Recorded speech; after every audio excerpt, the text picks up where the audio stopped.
right, family. Here we are. Know what I mean? Peace and Black Power. You already know. See, we another after party. We just had another debate for 2026 debate season, the playoffs. You know what I mean? It's had our second playoff debate. See, it was Taz versus Brother Rob. Shout out to both of them. They debated that long title. It was um what could no it was what would have Black Power. I still can't get that title straight. It was would have Black Power progressed quicker if Reconstruction didn't end in 1877. I believe I just said it right. That is a that's a long one. Pause. But yes, but very interesting debate though. Y'all know me, you know I'm a history buff, so and I love that era of history. I study it ad nauseum. You know what I mean? Actually, both of these brothers do that. Just got finished debating this. Me and Taz went back and forth talking about that era of history for years. The same with Brother Rob. I've talked to Brother Rob for years about this era, so I know they both are well versed on the topic and the subject matter. I agree with what Taz said at the end of the debate, which was I definitely feel like Brother Rob had the uphill fight during that debate. I understood his argument. I felt like he was making good points and valid arguments, right? Like, pretty much basically saying, it would have been pretty much more the same if Reconstruction was still going on, and he was pointing out all the bullshit that these white supremacists was doing, during Reconstruction. And he had some good points. You had these white supremacist groups that formed during Reconstruction, right? Like he was mentioned, the white leagues, the red shirts, like everybody mentioned the Klan, but people don't mention too much about the white leagues and the red shirts. A lot of people don't know too much about them, right? Like the white leagues, like the Klan was pretty much spread all through the South, right? The Klan started in Tennessee, but it spread quickly through the South because they was the most prominent white supremacist militia group at that time. But it was actually started off regional, really, because like the white leagues started off in New Orleans, I believe, Louisiana. I know they started off in Louisiana. That's where the white league started off at, right? And they was kind of terrorizing out there. But if you go one state over in Mississippi, you got the red shirts that started, right? And the red shirts that's where they started at in Mississippi, but they had a stronghold in the Carolinas. That's where the red shirts really had made their name at, in the Carolinas. And like I said, the Klan was all spread through the South. We had other militia groups, but this is prominent throughout the course of this time of history. Real quick, see, we got Angel here. What's going on, Angel? How you?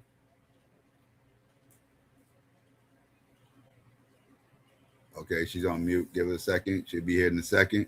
And yeah, but so Brother Rob's angle, I saw where he was going. He was pretty much saying, like progression was being stopped and short stopped during Reconstruction.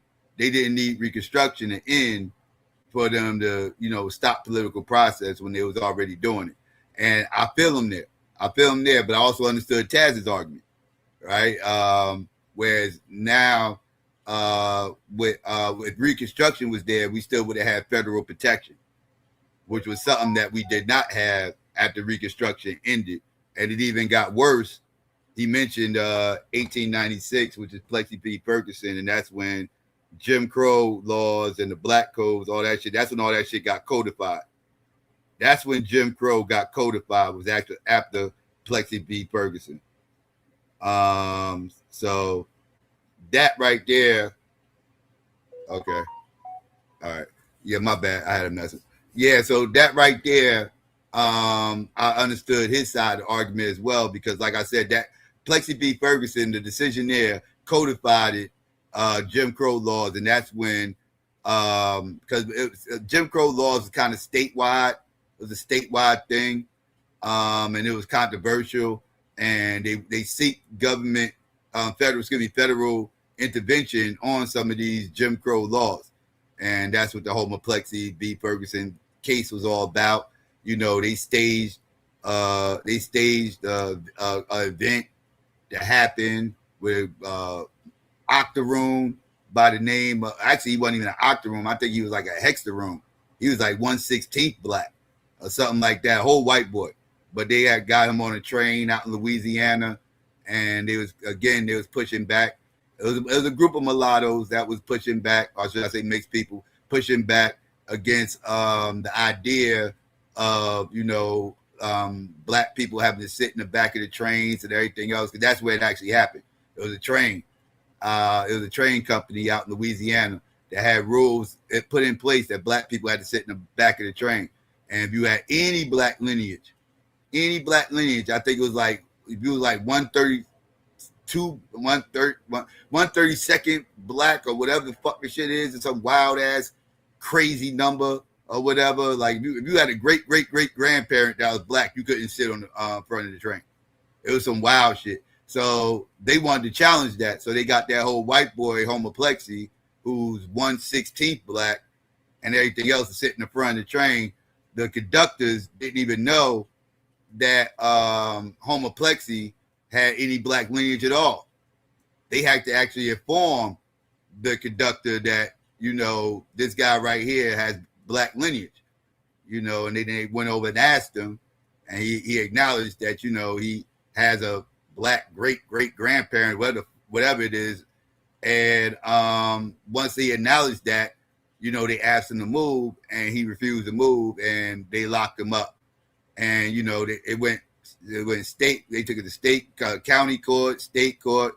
They challenged this shit all the way up to the Supreme Court, and that was their goal. Their goal was to challenge this all the way up to the Supreme Court. Same thing happened with Rosa Parks, right? Same thing, staged event, so they can go to the Supreme Court and try to challenge shit and everything else. Like this is what they did back then. And so they got to the Supreme Court, and like I said, Plexi lost, homoplexy lost. So once homoplexy lost, these Jim Crow laws that wasn't codified before now became codified. Now they were supported by the federal government. And it stayed that way all the way to Brown v. Board in 1954, right? So these laws were put in place for over a half a century, codified, right? So I understood, like I said, I understood both sides of the argument. It was a good debate. I appreciate the history that was being talked about. Like I said, I'm passionate about that era. So yeah, so I actually enjoyed the debate on a historical level. It's 164th. Okay, thank you. Yes, it's 164th. Got it. Walter White too. Well, Walter White, you talking about the NAACP? Walter White, NAACP, Walter White, that motherfucker right there. Oh my God, don't get me started on him. I got issues with him. Whole white boy running around here calling himself a black man, running head of the NAACP and doing some of the most fuck shit you have ever seen. Walter White's the one that motherfucking that got W.E.B. Du Bois kicked out the goddamn NAACP, which I find hilarious, by the way. He buddied up with all those crackers and then turned around and a cracker kicked him out of an organization that was supposed to be for the advancement of colored people. Let that soak in. But anyways, I digress. Don't get me started. I can talk about this for hours. Angel, you back? Yes, I'm here. Okay, Can you hear me? Yes. What's going on? Hey, nothing. Hey, everybody. Did you get? I'm sorry, Mo. I just saw your email. Mo said that she could not join. Okay. So if anybody wants me to, I can get into Mo's notes, but otherwise I will just give the scores and I'll give, a brief overview unless everybody wants to get into the exact notes of what happened in the debate. So as everybody knows, both Mo and myself went for Taz. Congratulations to you, Taz. The scores were a little bit up and down. There were some perfect tens, and then there were some eights in there as well. So we'll go over how the debate kind of read, and I'll just, give you again a brief overview of what I saw. As far as the topic goes, I thought Taz did an excellent job building an argument on political power growing during Reconstruction. That was what solidified him as a win, because I felt like I completely understood Rob's argument as the negative. I thought it was a great angle to take, to show whether we have Reconstruction or not, white supremacy would have reigned supreme. It would have always stifled any type of Black progress. And, he really did appeal to a lot of emotions when he went into detail talking about how this must have looked to the white man after the Civil War, coming back home to, famine and destruction and building this resentment. And then he went into showing, these detrimental acts that did a lot of harm to Black people. But again, Taz chose to stick with political power heavily in his debate. And I think that's what clearly took it for him. So to get into the overall scores, Taz did have a 91 and Rob had an 82. So I will get into the individual rounds, and I'm sure somebody will want some explanations for the highs and lows here. And I'm curious. I can't wait to hear what the debaters are going to say, because it was just some things read a little off and on for me. So as far as my scores, actually, I'll just give both for each round. So for Taz's open, he got a 9 and a 9 across the board. In his premise, he got an 8 from me and he got a 10 from Mo, and I'll explain why in a little while. For his rebuttal, he got a 10 from both myself and Mo. For his rapid fire, he got an 8 from me and he got a 9 from Mo. And for the closing, he got 9s across the board. For Rob, we both gave him 9s across the board for his open. His premise was an 8 for me and a 9 for Mo. He got 8s across the board for his rebuttal. He got a 7 from me from his rapid fire and a 8 from Mo. And he got 8s across the board for his closing. So we'll go ahead and start with the best round for Taz, which for me clearly was his rebuttal. That was a masterful rebuttal, and it was not because he took screenshots, which I always laugh at because they seem to always stop on like the debater making a funny face. It had nothing to do with that, but this man literally made it clear how he was able to take the appeal to emotion and the historical information that Rob gave and show how, yes, but these things were stifled in some cases because of Reconstruction. And he was able to delve into, Rob maybe gave a surface level piece of something. He was able to delve in and show the result of some of these surface level things that Rob put out there. And we can get into that stuff again. But his knowledge came through. It was like a no brainer for him to rebut all of the things he rebutted. So that was why it was a 10 for me. I'm sure it might have been the same from Mo. I don't want to speak for her, but that's basically what it was. The lowest round for me, 2 rounds, surprisingly, Taz's presentation for me, his premise round was a solid 9 until the back end of his premise. I understood what he was doing, but what threw me off was when he went from showing this build of political power to how we continue to have some form of political power after Reconstruction. And it started to slightly read as if he was not so much making Rob's argument, but giving Rob an open, from a standpoint of it doesn't really matter.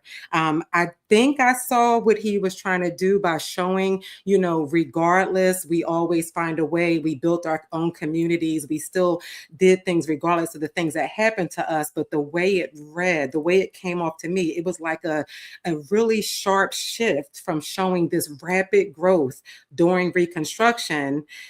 It would have been good if he would have just stayed there, and or maybe tried to show how it slowed down after, to further prove the point. But what he did in some points in his presentation was show how we continue to grow after Reconstruction. So what was a solid 9 for me, I took a point because of that, because I couldn't, it was like a feeling a little bit off base, if that makes sense. And again, I can get into the details of the notes if need be.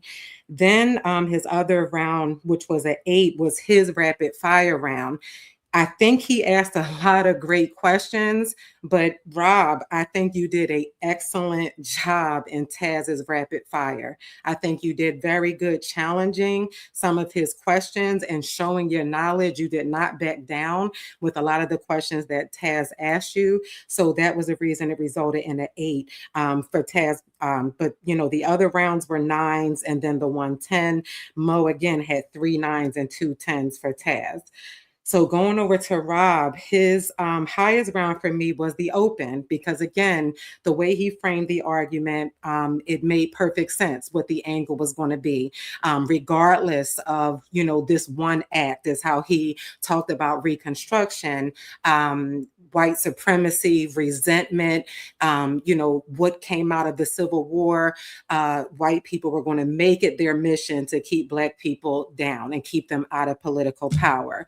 As the rounds went on, I just didn't see too many arguments for actual political power. I did see a lot of, devastation. There was some things where he showed the magazine article about, it was like the propaganda pictures, stopping Black people from voting, any means necessary type of thing. But then he started to heavily go into the massacre in Tennessee, and he kind of stayed there a lot. Even in his rebuttal round, it felt like he was rebutting more of what Taz rebuttal was about, as opposed to rebutting Taz's premise itself. It was heavily like going in on trying to make sense of why he went into the Tennessee massacre. And then his lowest round for me was the rapid fire round, because I thought Taz dominated his round. Taz was able to not get him to concede, but he did get him to agree with some things that were stifled, like the Ku Klux Klan Act and troops being in the South at one point, that there was some form of pushback. There were moments where Rob did agree with some of that. And then when he challenged Taz to show him a case where someone was where there were white people that were charged and convicted, and Taz just kind of laughed and said, well, I already did that, which he did in the previous round. So that's what kind of those little things all added up is what resulted in Rob getting a 7 in that round. But as you mentioned, as Taz mentioned at the end of the debate, the information was amazing. The angles was amazing. I wasn't really sure before I read Rob's premise how he was going to argue that as the negative. I think it was a great angle to take. I just didn't think he challenged enough of the political part of it. He kind of stayed in some things that Taz was able to flip, if that makes sense. Okay, so overall, 91 for Taz, 82 for Rob. Congratulations to you, Taz. Rob, congratulations to you. Still, you had some great wins. You did make it to the playoffs. That's no, easy thing to do. So it was a pleasure. I really do enjoy the passion and the thoughtfulness that you put into these topics, because you could tell they really mean something to you. And we do always come away learning something from it. So congratulations. I so look forward to seeing you continue to grow as a debater, get the format down. And congratulations to Taz for breaking 90 and moving on to the next round. Yeah, yeah. Shout out to both debaters. Brother Rob did good though. Brother Rob did good. I thought he did good all season. Um, Ran into a tough debate tonight though, tough opponent. But I thought he did good. As the season went on, as he debated more, I thought he got more comfortable. Tonight he seemed more comfortable tonight than all his other debates. If I'm being honest, he seemed more comfortable in his spot. Managed this time well. I thought the 15 minutes helped him. If you're listening, brother Rob, I'm glad you did the 15 minutes because I thought that actually helped you. Um, Again, it was an uphill fight though. It was an uphill fight, but yeah. Uh, let's see. You got anything you want to say, Angel, before I get this link out here? Anything I else? said enough. All right. Let me get this link out here for everybody. Uh, but yeah, he definitely was in the comfort zone. I um, thought he did a good job for the most part. Like I said, it was an uphill fight. It was an uphill fight. I figured that's the angle he was going to probably take. Um, that's the only angle really to take. Like I said, I know he's well versed enough to where he can probably he might get Taz up if Taz ain't careful. Because brother Rob ain't, he's not ignorant to what the hell is happening throughout the course of that time period. Uh, Here we go. We got brother Rob up here now. What's going on, brother Rob? How you? Man, all good, man. All good, bro. I appreciate that y'all allowing me to join the debate league. I had a good time in all my debates, the tournament before the season, all of that. You know what I mean? I've been enjoying it because it like, put you on edge, like, oh man, Joe, I gotta say this, I gotta say that, you don't want to get up here and get embarrassed or embarrass the league or none of that. You know what I mean? And so you know, just that feeling, that competitive, man, I got to get out here and do it. You know what I mean? It feel like hooping almost, you know what I mean? So, Yeah, just to have something like that, an outlet, man, it's great, man. And then it's intellectual, you know what I mean? So, I get a chance to I get a chance to like show my students, you know what I mean? Like, man, we can get a debate league cracking. This is what these the type of stuff, that me and my homies do. And then I got real life examples, you know what I mean? And so I appreciate all of this, the transparency with the voting, how y'all came up with the scores. All of that is above board. And I feel real comfortable coming back next season and coming for the title. You know what I mean? That's exactly my intention. You know what I mean? Like, I ain't doing this just to be on here. You know what I mean? Like, I want to win, folks. yeah, Like, I mean, y'all have no idea. I don't even say the ill word, you know what I mean? So I just say I learned a lot during the season. And yeah, man, biting my bottom lip right now, Joe. I can't wait till next season now. You know what I mean? yeah. I mean, Yeah, your first year here, and you made it to the playoffs. yeah. You ain't embarrassed yourself by no means. All right. Well, yeah, man. And Rio said as much the last time before this debate. So I didn't know how my points was gonna fall tonight. I like I said, this was just like a kind of, peripheral argument that we had in class one day on Reconstruction, because I didn't kind of, you know, deep dived into the subject, as you know, when me and my professor got to talking about it in class, and I made some arguments, and I thought I could, do the same thing, you know what I'm saying? But Mhm.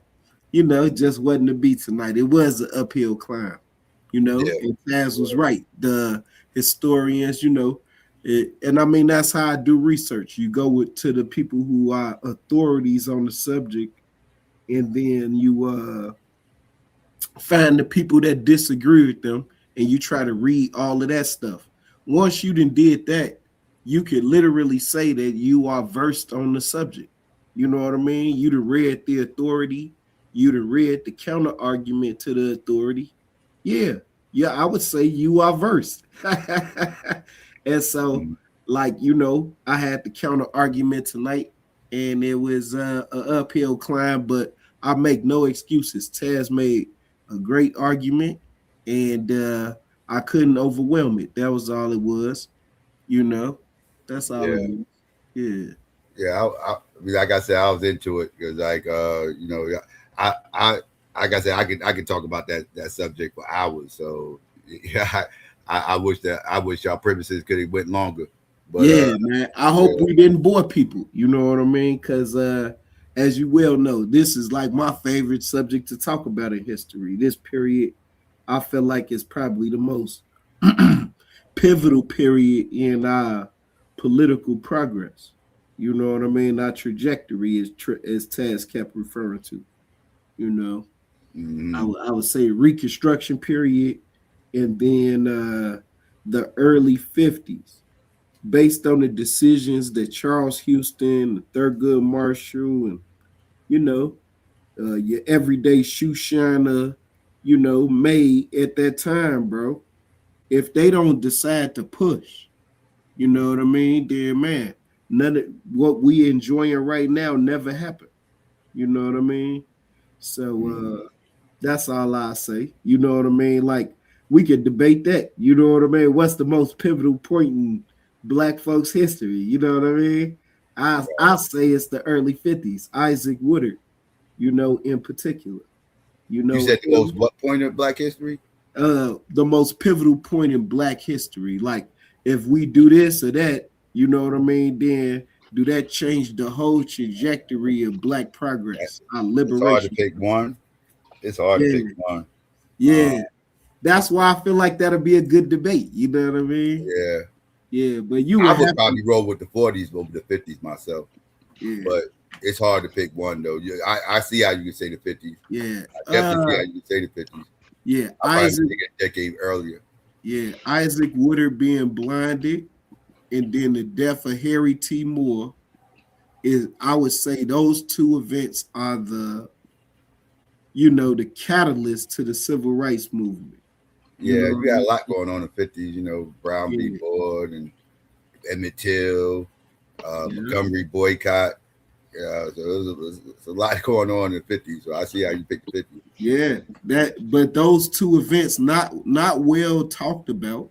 But Isaac Woodard, you know what I mean? Him being blinded by that cop, and then Mm-hmm. December, on Christmas Day, they bombed Harry T. Moore, him and his wife at the crib. You know what I Yeah, mean? catch up. Yeah, I feel like that's the unofficial start to the civil rights movement. You know what I mean? Where people saying, I ain't gonna have no more. You know what I'm saying? Mm-hmm. What up, Domo? How you feeling, B? What's good with it, man? I was rooting for you, bro. I really was. But I'm gonna be honest. No, Like I you always had to. want to hear it, B. I want to hear it. Go Yeah, ahead. I ain't yeah. So it was a lot. It was a lot of good information. You know what I'm saying? Like I don't think you said anything that wasn't factual. I think just where I feel like where you came up short was just and like it's been said, it's kind of an uphill battle, but it's like the argument side of the debate. I don't really think you had really any good footing. Like the information was great, but Mhm. when the affirmative is whether or not uh the reconstruction or reconstruction failing was the reason why it impeded black political progress. The thing about it is everything you named was either made possible or exacerbated by the end of reconstruction or reconstruction collapsing. You know what I Mhm. mean? And so it's like from a debate standpoint, your argument never got to the point where it actually challenged anything that was being said by the affirmative. Because you can say, well, nah, because racism still exists and these things still matter and these things still matter. And it's like, yeah, all of that could be true. And if Reconstruction wouldn't have failed, black political progress wouldn't have been impeded. You know what I'm Mhm. saying? And so I think, you being an educator and a great researcher and a teacher is that puts you in a position to have the information necessary and needed. I think where you coming up short is just the debate strategy side of the debate. You know what I mean? The information is there, but you gotta start thinking about how arguments interact. So when we think about topics, it's not just like, well, do I have a good point that could be made on this topic? Depending on the position that you're taking, like so in this position as the negative, It's like, does my argument rise to the level of negating this claim? Yeah. You know what I mean? And I mismeasured the shit. You know what I mean? Yeah, I mean, and it happened because niggas be wanting to get their shit off. You be like, oh, I got like, yeah, this shit sounded good. You know what I'm saying? It could fly. But the only problem is though, is like it like, you know how they say everybody got a plan until they get punched in the face. Yeah, and So that's it's like exactly what happens. See, look, right in the opening, right? If you notice that slide where I say the elephant in the room, right? And I'm thinking that the legacy of white supremacy, like coming from antebellum slavery to the Civil War to what was supposed to be Reconstruction. When I showed, like, at the beginning, you know, with presidential Reconstruction, that shit was fucked up. Then in the middle, we had the economic downturn, and then we had all this violence. You know what I mean? It was gonna fail regardless. The shit was inevitable, right? That's what I thought. You know, it was going. You know, and I feel like that's a solid argument. You know what I mean? I feel like I could fake write a book about it. You know what I mean? I really do. Well, I mean, I think you could make the argument. Like, one, it's more of a question of what are you saying that they failed at, right? Or what would it have inevitably failed at, right? Yeah. If the standard, you can't discount white reaction to perceived black progress, the phenomenon. You know what I mean? Right. You can't discount it. And every time, that's true. You know what I mean? Memphis literally got built twice. Atlanta, same thing, got built twice. But here's the thing, though, and this is where a couple times, like, I feel like Taz was masterful in the rebuttal. Was you're right, and that's why federal protections were so important. That's why Reconstruction policies mattered the way that they did, because if they were enforced in the way in which they was initially planned, then that Southern redemption, that white violence, now the black people would have had an ally in the federal government to push back against that. But they would have had federal. I literally ran out of time in my premise, right? I was going to point out how the propaganda was so great that the average northerner was like, man, I'm kind of fake sympathetic to this Southern redemption shit. You know what I mean? Damn, I kind of get what y'all saying. That's how it came out. You know what I mean? It wasn't widely written about, but that was definitely an undercurrent. Right, and I hear you on that. But the sympathy of this white person, right, versus the weight of a federal government that says we're going to properly integrate the black community into American society. Like, because at the point where we're looking at it retrospectively, you can say it was inevitable, right? We can say that, right? But in the context of, you know, if things change, if Lincoln doesn't get killed, for example, right? Like, if you don't have these certain things that happen, can you say it was? I wish we could have, man. What if Lincoln don't get killed? Then is it as inevitable as you were saying, right? Because after Lincoln get killed, you get a Southern sympathizer that shifts government in a way that's more sympathetic to the plight of the white Southerners than, for example, a president who just made himself an enemy to all of the South. You feel me? Man, Lincoln actually did. He vetoed what's called a Wade Davis. A little more bill. Interesting too, though. I ain't gonna lie to you. It's called. But I mean, yeah, you know, that's what I do. You know what I'm saying? That's what I do. Yeah. But the Wade Davis bill would have required 50% of any seceding state to swear an ironclad oath, like, I will never secede against the United States government. You know, we sorry, blah, blah, blah, blah, blah. You know what I mean? Lincoln vetoed that, and he literally was going to be lenient with them. And he only was requiring 10%. Because I think another side of this debate is also a question of whether or not the South was properly punished. Yes. You know what I'm saying? So it's like, when you say it's inevitable, they were not. You're 100% right, and it was the South never being properly punished that made Southern redemption possible, because their rage was given leeway because of the death of Abraham Lincoln. Yeah. You know what I'm saying? And I That like mean, and that's what then, makes that possible. man, bro, the worst person for the moment, Andrew Johnson is the worst person for that moment in history. Like, I can't think of another instance in history. Maybe in Roman history. I can. That motherfucker, that other Johnson, shit. Oh, same shit, yeah. same scenario, same situation. Damn, you're right. Now look, now Taz. But no, Andrew Johnson was the worst. The reason why, because literally, bro, he was the only motherfucking Confederate that didn't give up his seat during the Civil War. He the only one. Think about the fucking how ornery you have to be. Like, I ain't with y'all ass, but I ain't giving up my seat either. These are ornery worst one-term president. The worst one-term president in our history, in my opinion. Yeah, the worst, bro, for the moment. You see what I mean? Now look, Taz. You was cooking. I'll give you that.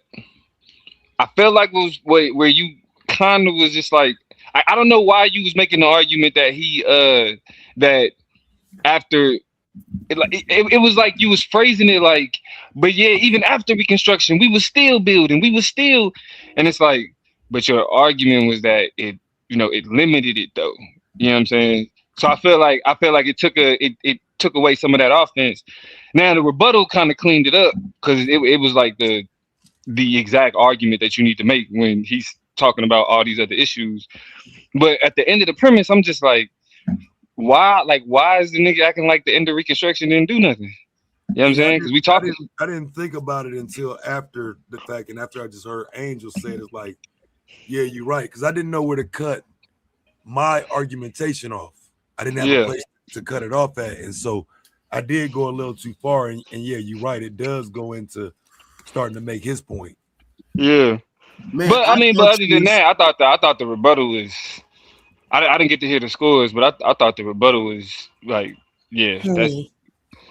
Yes. Oh, so you didn't hear the scores. Okay, because he beat me to it, Taz. I was going to ask what was happening in the premise, like what was the angle there? Because usually you are so steadfast with sticking to your constructive and Domo, that's what you must have missed. I gave Taz an 8 in the premise, and I said it was for that very reason, but then he turned around and got a 10 in the rebuttal because look, right? You see? so Taz, what was the angle there? What was the angle? Because you built the argument on the rise of political power was so on point. It was flawless. Then in the last few minutes, what Domo just said is what I noticed as well. And that's what caused me to just take another point away. So what was the thought process there? I was curious. Well, damn, that's a lesson for sure. I take that as a lesson. But no, what it was though, for real, I didn't know if we was doing 15.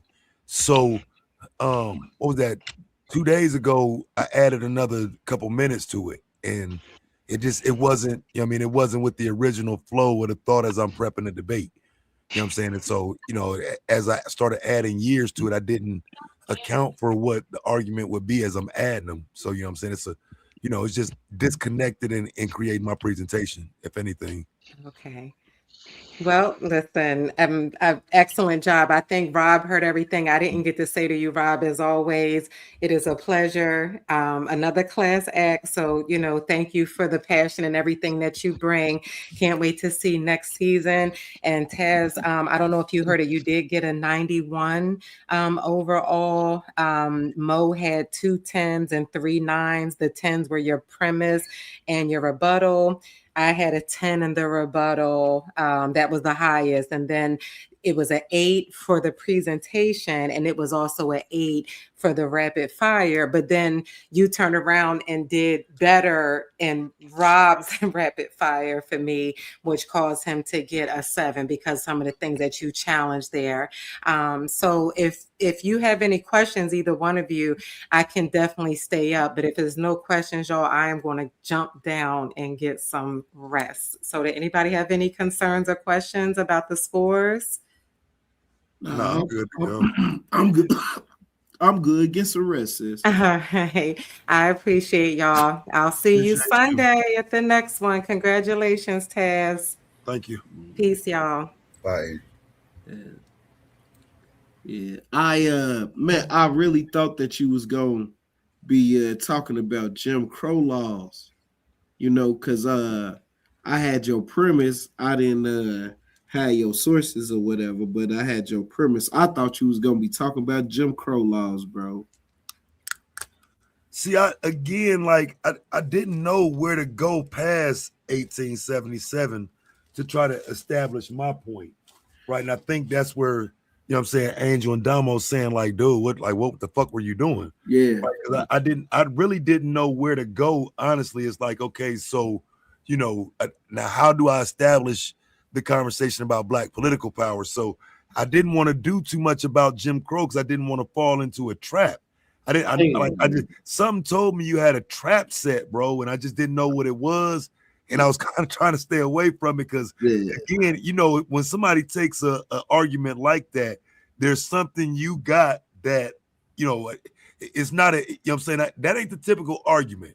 So what the hell do we got in the background that I can expect that's unexpected? You know what I'm saying? That was more so not wanting to open up other argumentation for you to jump into, like Jim Crow laws and shit like that. That was smart, bro, because just based on your premise, that's why I stuck to and then got deeper on because I had like probably 8 slides where I got if you would have went further, I had all the way up to Franklin Roosevelt, right into Walter White.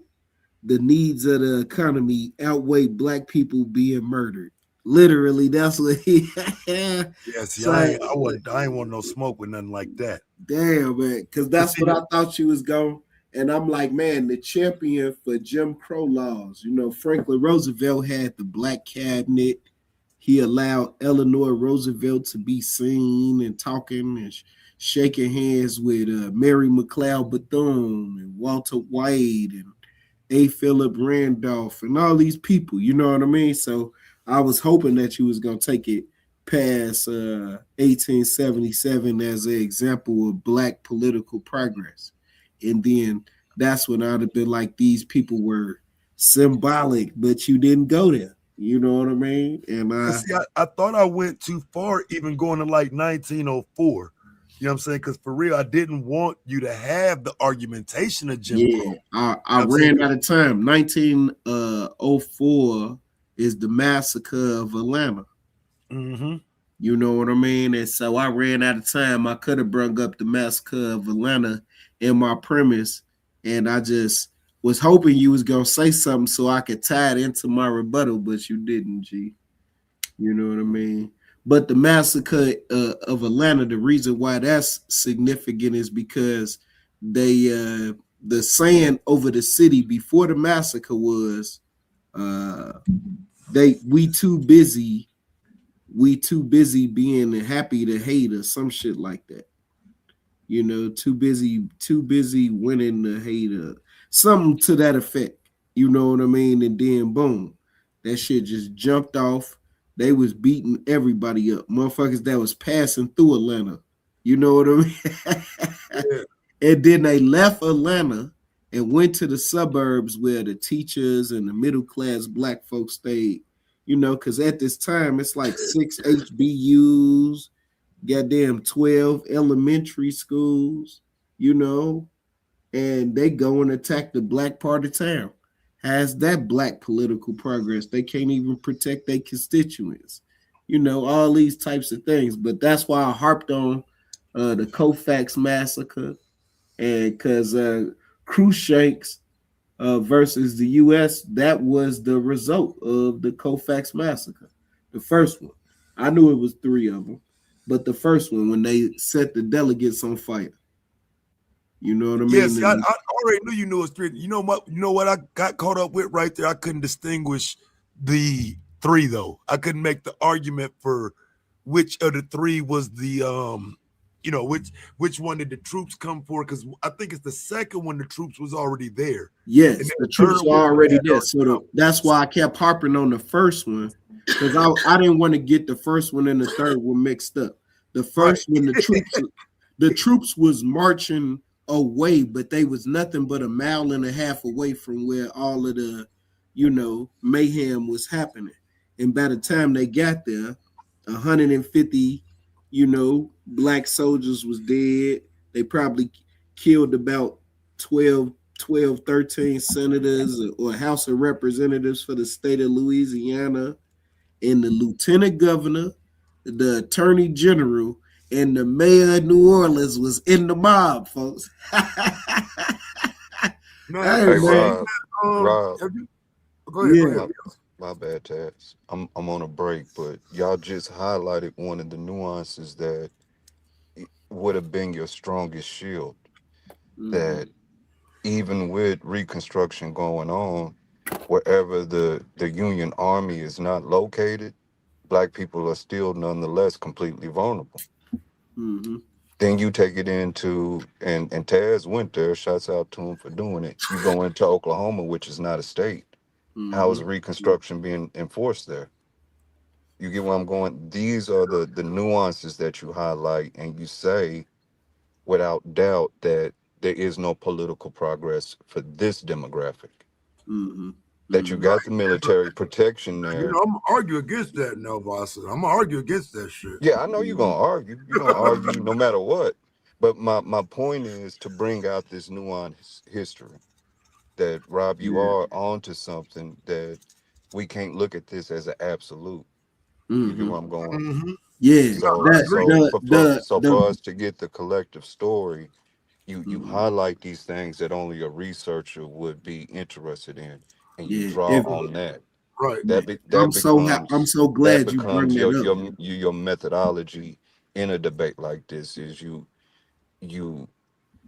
what do they say? You make a mountain out of a molehill. Now is the time to do it. You take all those nuances and you make mountains out of them.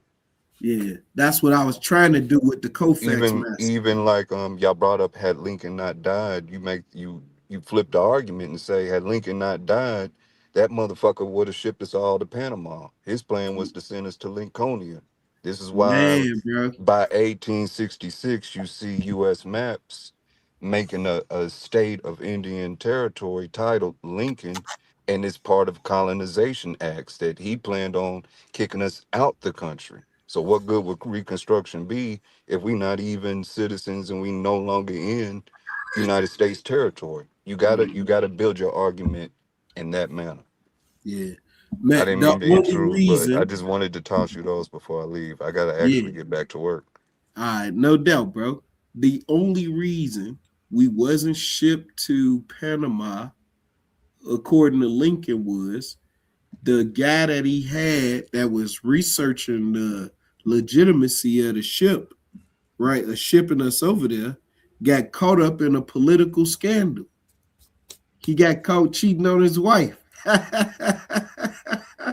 and so they abandoned the idea because of the scandal. That's what fucking happened. That's what fucking happened. That's a good one though, man. In terms of, like, I think we might have to run that next year, man, on the Lincoln joint. We have to figure out where, but I like that. What direction the country goes in after Lincoln. I like that, bro.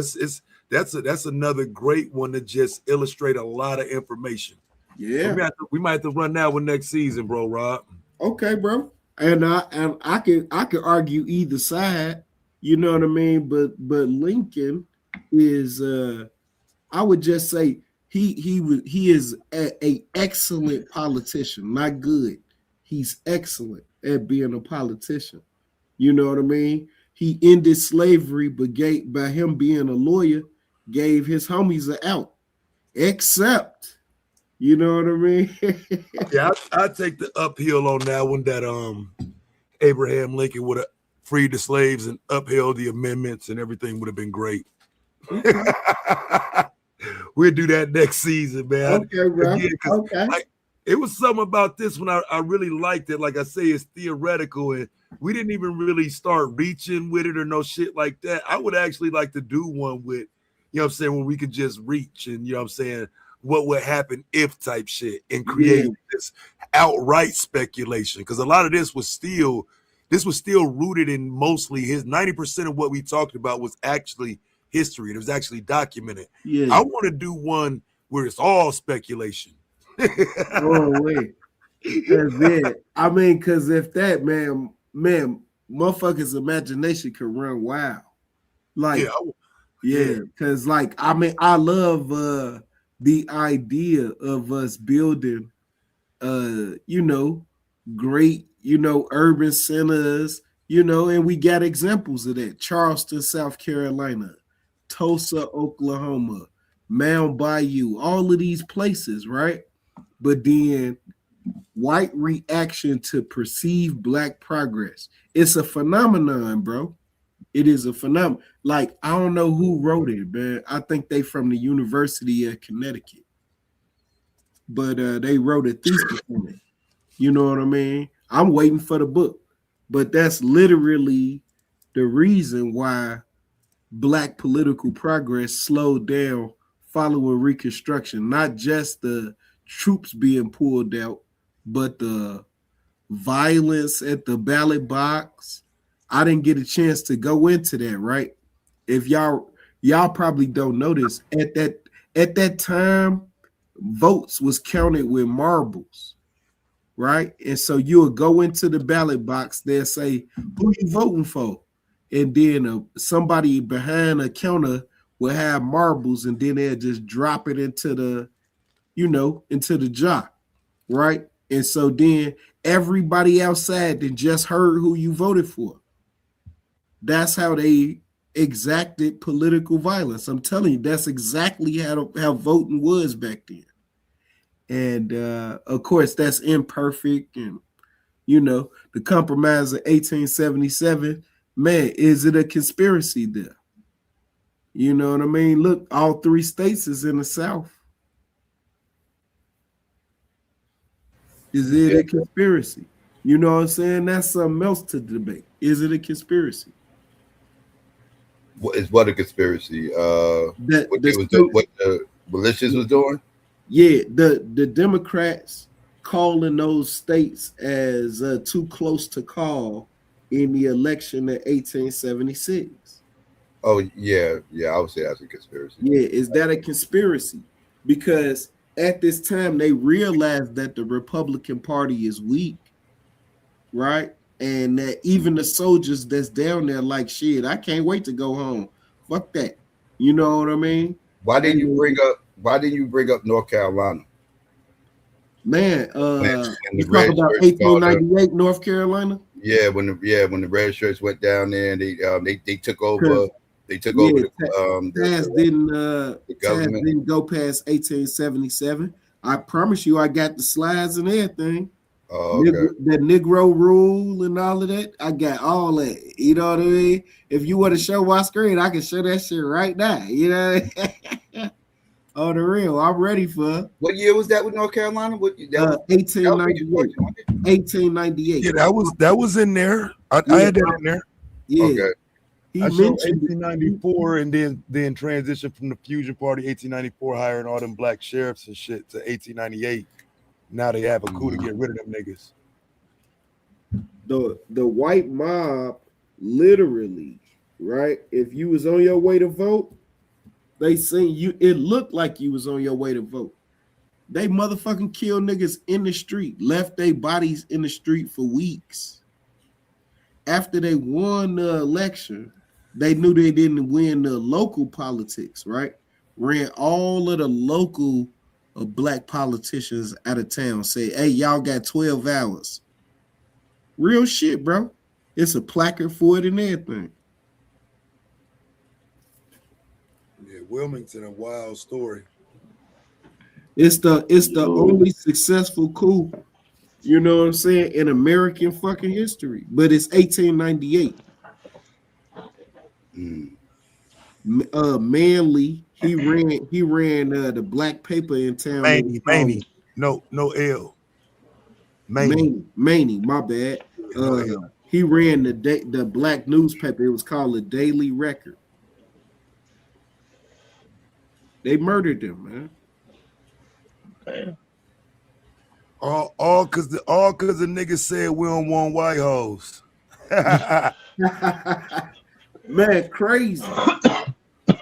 Ida B. Well.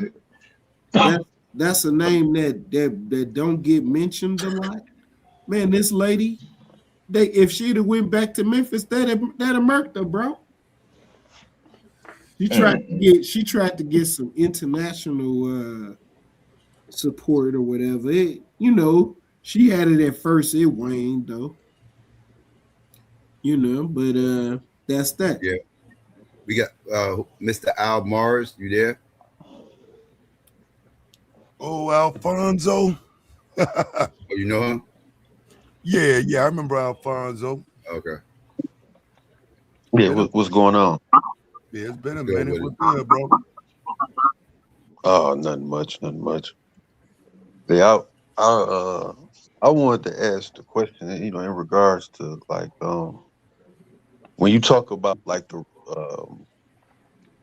like you said, if Abraham Lincoln doesn't die, or and Reconstruction is able to continue. You had like the Oscar Duns and the different people that was getting political position.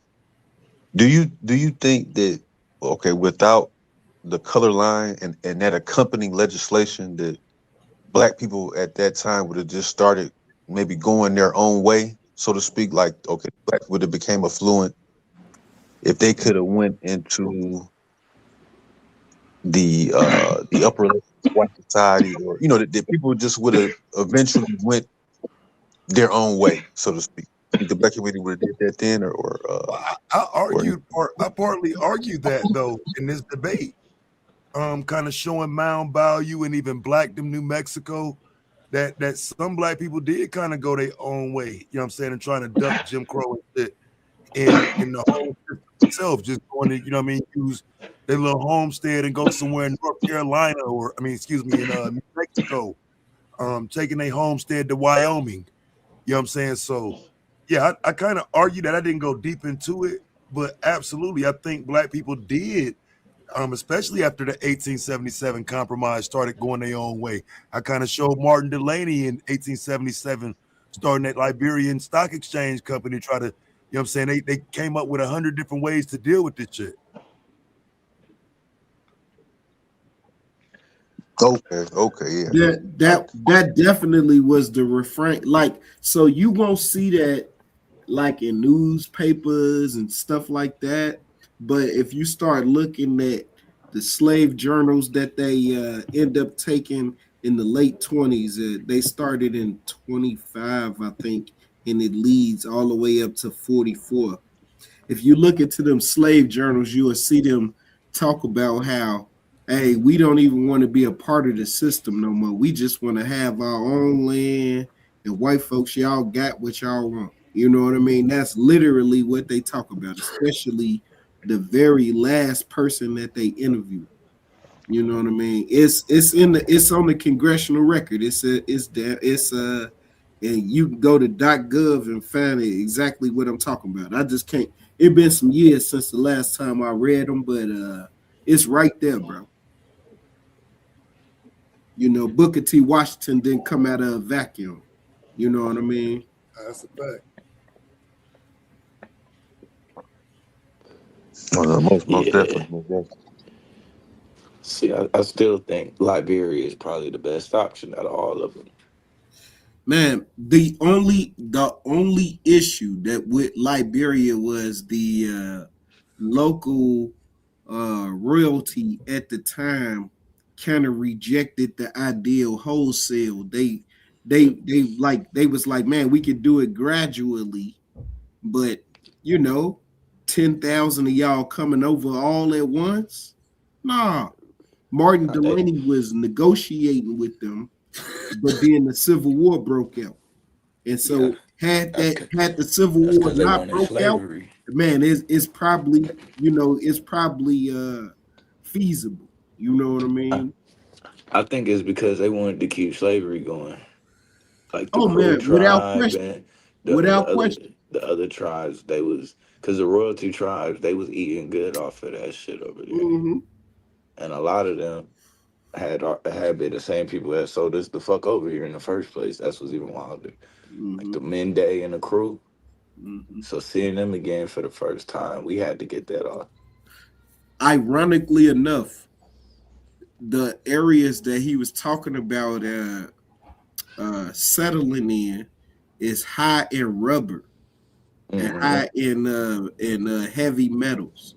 You know what I mean? Copper, a couple of other lithium, a couple of other different heavy metals. I can't. So you get that Firestone deal. But yeah, Firestone is heavily invested in the same area that Martin Delany was talking about settling us in. The irony of that shit, bro. The irony is crazy. Right. If that was me, there would be no negotiation. You lay down or get laid down. Peace, y'all, man. How you feeling, Peace and power. We're great debate there. I love the topic. I can see you, man. You know a lot of this topic, Rob. You know a lot. Yeah, I would say out of all of the periods in history, this is the topic I'm probably most vested in when you're talking about like politics in America. You know, I might not know all the news clippings and all of that shit from the civil rights movement, but I definitely know that shit from the Reconstruction period. I can tell you, like, I'm thinking, what if they would have taught us this when we was 10, 11, 12 years old? Oh, man, it would have made a world of difference. Oh man, bro. I didn't get introduced to Martin Delany until I got to college. And I went to a good high school here in Chicago. I went to Limblom, where excellence prevails, bro. You know what I'm saying? Yeah. But I had no idea who Martin Delany was until I got to college, man. Who Fannie Lou Hamer was. Never heard of the lady until I got to college. Yeah, you way ahead of me. Yeah, man. Way ahead of me. Sick to my stomach, bro, when I got there, man. Learned about these people in jazz history class, bro. All classes, bro. My thing is, man, could you imagine the courage you had to have back in them days? Man. Just the bravado. To speak, stand on shit, yeah. Yep. Yeah, that's for real. That's when they be talking about bring back real punishment. That's what they be talking about. Man, think about that's why the federal troops had to be there. I just explained to y'all how they voted, right? You a black man, they know where you live at, bro. Right? You walk into the voting booth, I vote for such and such. Your marble drop in there. If them federal troops ain't there, hey, bro, you ain't going home. Right. That's a fact. Real. Now, the federal troops was there for that. But in terms of when the massacres and all of that jumped off in Memphis, right? The literal federal troops had a fort that was walking distance from the massacre, bro. They didn't go help for 3 days. That's what happened.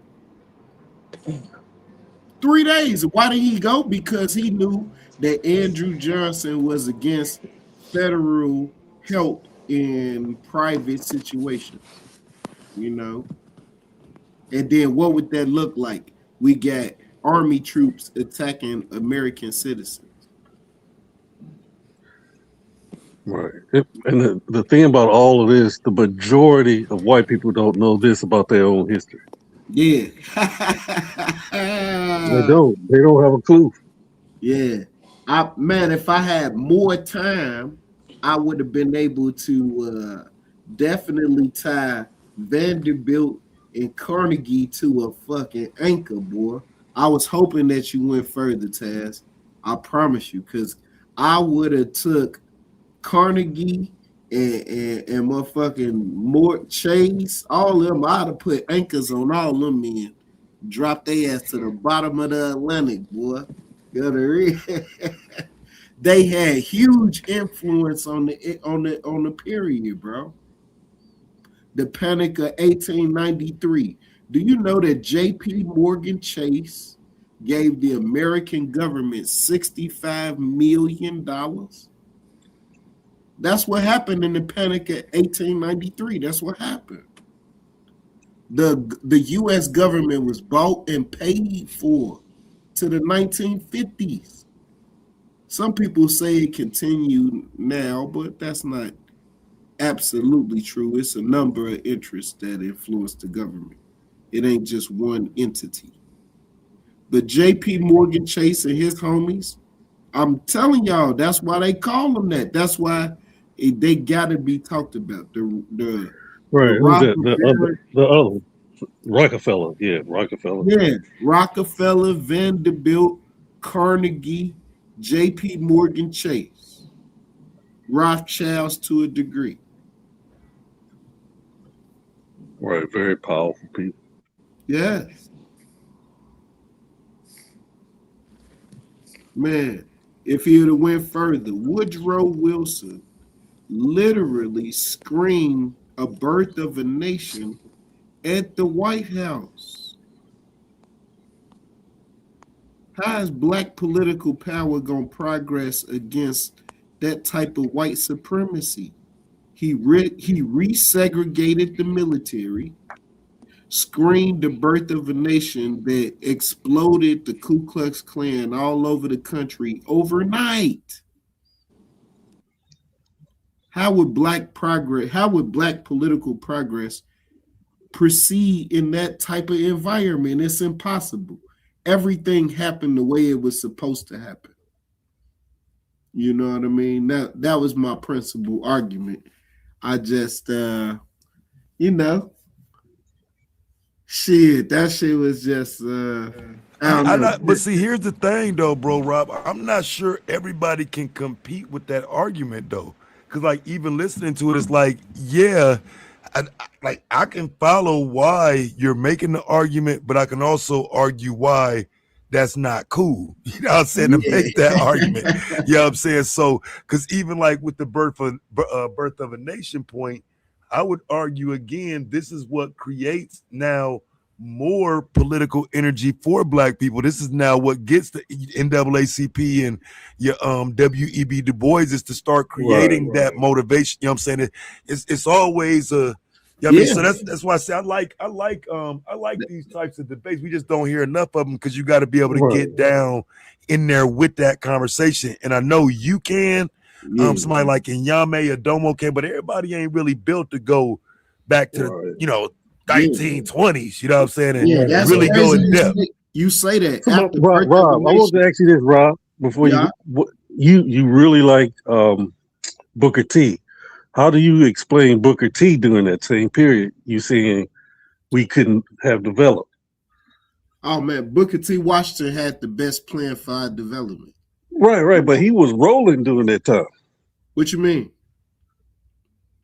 Just be a little more descriptive. What you mean? Even though you had the segregation, you had the Jim Crow, Booker T. was building schools. He was building farms. He was the man. Listen, almost in the world. Yeah, during that period. Dr. Taryn Wright. I know her. I know her very well. Man, she wrote a book on Booker T. Washington's revolutionary moves after that speech in Atlanta, and how he goes over to Africa, and I thought different of Booker T until I read her book. That's what changed my mind. Yeah, man. Hey, man, I always had a deep faith in Booker T. Washington because my dad has great respect for him, and so that is why I just it didn't matter what anybody said. I always think Booker T was a hero. You know what I mean? And then Dr. No, Wright. I did like him. I did like him. Yeah, But now I kind of look, maybe he was playing a game.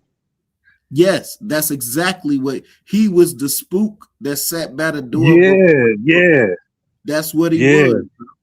That's what he was. Because he was secretly fund radical movements at the same time. Sir. Yeah. Yes, sir. So if you make these people feel comfortable, they're gonna give you money.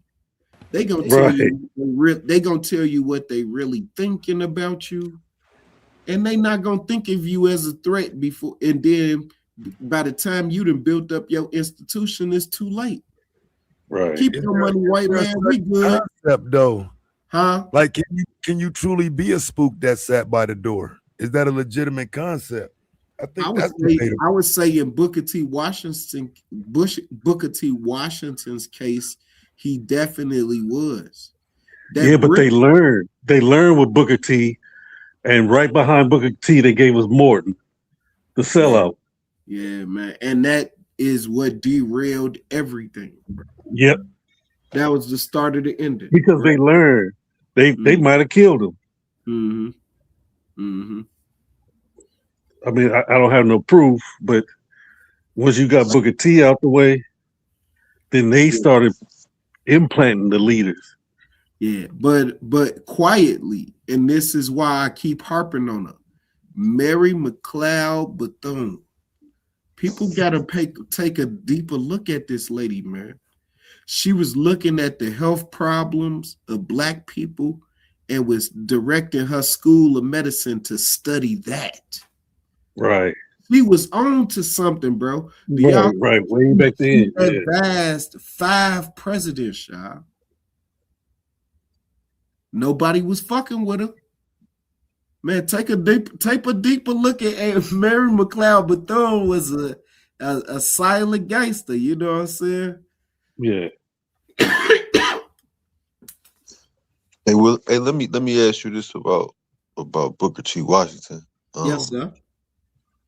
I say, you know what I'm saying, as far as Booker T. Washington, I always feel like his direction or his dream or the direction he wanted to take the Black community in was the best. But the only thing I'll ask people about is because Booker T. Washington, along with Emmett Scott, they thought that Blacks should have stayed in the South. Now I understand his thinking, because he was into the temperance movement, and he believed that Black people should have stayed in the church, these different type of things. But the only thing about it is like, what would you say to that? Because for the most part, the money in the North did bring about, I guess, a more stronger fist in pushing the rights thing. But what would you say to that? Instead of going to the cities and then the social problems that came with that, staying in the South. Yeah, no doubt. So it's the old saying, deal with the enemy that you know. You see? And so those Black people that left the South and moved north, right? Let's look some of the worst travesties in Black American history happened with those moves. The East St. Louis massacre, right? The Red Summer in 1919, right? All of the programs that Black people couldn't take advantage of during the Depression, right? All of those Black banks that closed, all the Black insurance companies that closed with the Great Depression, and then them not getting the ability to reproduce. You know what I mean? All of those things. Like, if you take all of those things into account, Booker T. Washington's plans would have kind of insulated us, like financially speaking, because we would have dominated 1 or 2 industries. We wouldn't have been so diluted across many industries. Yeah. You see what I mean? So his plan was to dominate the agricultural industry and everything that comes out of that, right? So that the brick mason company that he had, the construction company that he had, the furniture building company that he had. Do you realize about 85% of all of the furniture in America either come out of a prison or South Carolina, dog? 15% of all of the furniture produced is produced privately. Other than that, it come out of a prison or South Carolina, folks. Man, Booker T. Washington's plan would have addressed that. You know what I mean? That's all I'm saying. No, I got you. Because I remember reading in Message to the Black Man, because Elijah Muhammad he talked about that. He said that the black community has sold out Booker T. Washington, and that's always it's always people that dislike Booker T. Washington, for certain things that he believed in. I just always wondered like what people thought about that in regards to just sticking it out in the South and trying to stick to the industry. Like, what do people think about that? You know what I'm saying? Because it was like not only that, but it was a lot of social issues, that came about in moving to the West Coast and the North that eventually drifted back into the South. So it's just, I always wondered, like, damn, was he really right that black people should have just stayed a rural people? Because the black culture didn't really transfer that well in those places. No doubt. Think about it for a second, right? What's the South known for? They known for being the Bible Belt. Ain't that right? So imagine you take your morals, values, standards, and ethics to an urban setting where dog eat dog. It don't really fit. You see what I mean? And he knew that these, country bumpkins, as they used to call them, wasn't going to fit in the city. It's sort of like that cartoon with the two dogs. You know what I'm talking about? Yeah. Anyway, I might be dating myself with that one. but yeah. I also see Du Bois' point too. Oh yes.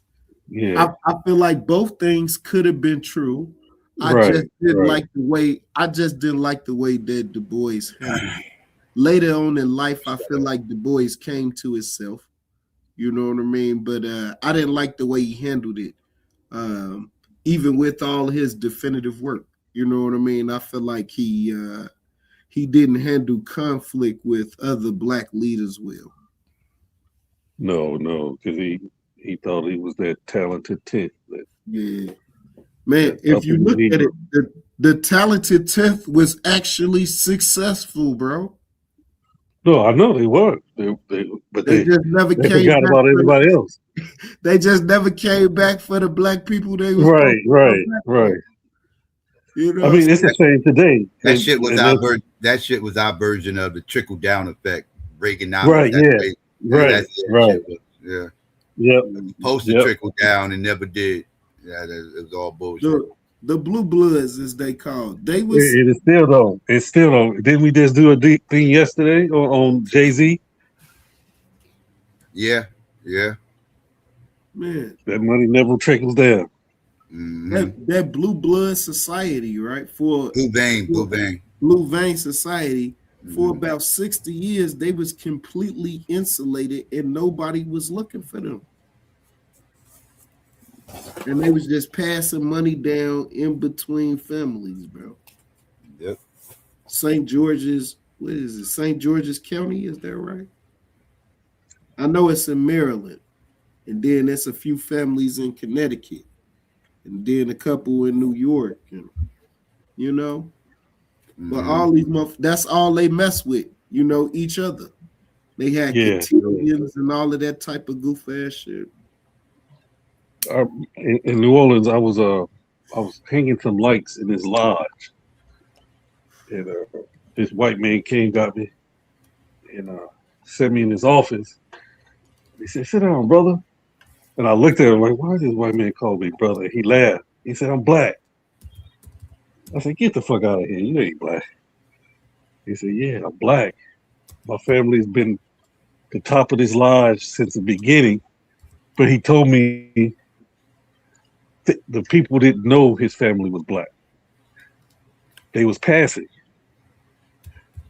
And he told me the history of how they thought. I mean, I guess he was just trying to confess to me his skeleton, but how, you know, they thought they was the better blacks and they was gonna uplift the black community. He told me the whole this. I'm in New Orleans at the time. Yeah, man. Listen, where New Orleans has a unique history because of all of the different influences. You got Spanish, French, African, German, Indian. And so all the convergence of all of those cultures, right? It produced what you feel when you in the French Quarter and, you know, inner New Orleans, the touristy spot. That's what you feel, that convergence. Right. But me and you both know, you know, because I'm very familiar with New Orleans, right? Right outside that tourist shit, you know. Yep. Yeah, this shit a little different, you know what I'm saying? A little bit different. Yeah, my wifey, her people is from Lafayette and Dusan. That's where they from. Mm-hmm. And so my sister-in-law, she got some pieces in the Baton Rouge Museum of Art and History right now. She trying to keep the Creole language alive. Yeah. I'm trying to do it a little bit. My grandmother spoke it fluently. And when she passed, a lot of it is gone. But you know, my aunties and uncles, they still have a little bit of it. Yes, and so that's also some very powerful history to talk about. Hey, it's so people here in Chicago, we all know that Jean-Baptiste du Sabo, a Haitian man, is the one that founded Chicago, right? How did a Haitian get all the way from Haiti to Chicago? Right. Hey man, this is an unwritten fact, but you know, it's not a theory, it's a fact, y'all. White folks was a little nervous of Haitians. Yep. See, I always thought our best move was Haiti. Yeah. In the woulda, coulda, shouldas, I thought our best move was Haiti. Yeah. But I understand why they would. You debate that? What's that? Yeah, I would. Moving to Haiti? Was Haiti? Yeah. Well, not in the playoff. I wouldn't do that for a playoff debate though. Yeah, I mean that's on the other side. You know what I'm saying? That split of the island is devastating. Is devastating financially. You know, that split of the island. That devastated the Haitian economy. You know, devastated it, and so I just couldn't see, you know, making a substantial debate as to Haiti being an option for the 4 million black people, you know, at that time. That would, I don't know, that's not feasible. Maybe if we had complete control of the complete island, you know, that's different. I probably wouldn't say everybody go to Haiti. Not everybody, but certainly right when they were saying, man, if you can make it to Haiti, you're free, you can take positions of political power. But the bad thing was when the United States didn't do trade with Haiti. That's what made it bad. Yeah, and then the French reparations, you know, they didn't finish paying that off until it took them a long time. I can't remember the exact year. Right, but that was because they couldn't do no business with nobody else. Yeah. But I mean, even having to pay it. You know what I mean? I mean, I guess your independence is important, more important than money in some instances. But that crippled them. You know what I mean? To where like you know, they just can't, you know, just like other Caribbean countries is they are in a dire situation. Oh, a horrible situation right now. Yeah. Especially with the natural disasters as well. And, you know, you don't have a stable government in which, you know, kind of stifles your import, export. Man, it's just a lot of challenges, you know. And But the that's what people, everything we do. yeah, man, a lot of challenges. Because didn't we control at one time? We controlled New Orleans. We don't no more. We control Detroit. Like I was a big fan of Marion Barry until they caught him with that powder in his nose. Man, bro, that man did so much good for those people in DC, man. Yeah, like I can't. His programs, that is something that we should be looking at duplicating. You know, you always have proof of product, and then you want to have duplicatable results. Man, y'all just look at the test scores and some of the success stories from when he was mayor of DC versus anybody else at that time period. And powder in his nose or not, the man was highly effective. You know, it was, but you got to. You can't be getting caught with a prostitute and powder in your nose. Just true. Like even Louisiana, it was 80% black city council almost.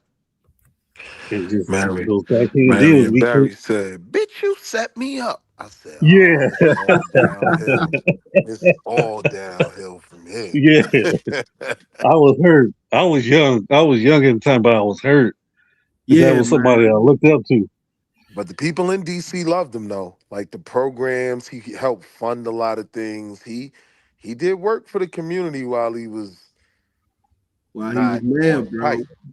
Man, bro. Yeah, I mean, I know that was a little extreme on what I just said, but listen, man, white folks let they leaders get away with all types. No, I know they do. I know they do. In fact. And so, and man, they do all the same thing. Yeah. So I just feel like I'd just rather, you know, look at it with rose-colored glasses, pull out what the man did well while he was in office and how he served our people with his bully pulpit. You know, when we got the bully pulpit, we got to serve our people. That's literally what I preach to my shorty. You know what I mean? Fuck that. Right. You know what I mean? Right. Even all of the young politicians. Yes. You got to serve the people at home, bro. That's where it started. Yep. Charity started at home. It's a shame that his real work got diminished because even with him, you know, smoking the pipe, like he did a lot for those communities in DC, and that kind of all gets lost in the conversation. Oh, it's all thrown in the trash. He made sure all them shawties had a job, bro. Yeah. He made sure. Just like the Mayor Nagin of New Orleans, you know, they gave him time, but before Hurricane Katrina hit, he was doing really well. He was doing good. Like there's old money in New Orleans who control all the businesses, who control the business licensing. He got rid of all of that control. This was right before the storm hit. So Mayor Nagin was the man. And we loved him. But when those billions hit New Orleans, he got caught up in that money. I can't believe y'all defending that fiend, bro. This shit crazy. I ain't defending his habit. I ain't defending his habit. I'm highlighting the good things that he did, dog.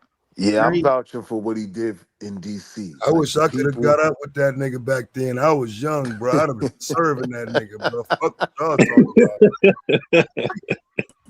Yeah, Yeah, when You he, I ain't gonna lie, bro. wouldn't even have to serve him though, Taz. All you had to do was have any kind of company. He was putting niggas on them city contracts. He made a lot of niggas rich. Yeah. You know what I'm saying? Yeah. That's how your boy got rich with the real estate fucking with Marion Barry. The richest black Grateful. real estate motherfucker. yeah, I was in the He, streets though, bro. I'd have served Yeah. him, bro. he got I didn't learn the none of that venture positive capital shit, bro. company. Damn, GQ, I know who you That's talking about. wild He got that you the said venture that's wild that you said I was out in the streets, or else I'd have served him for being a crackhead. That's crazy.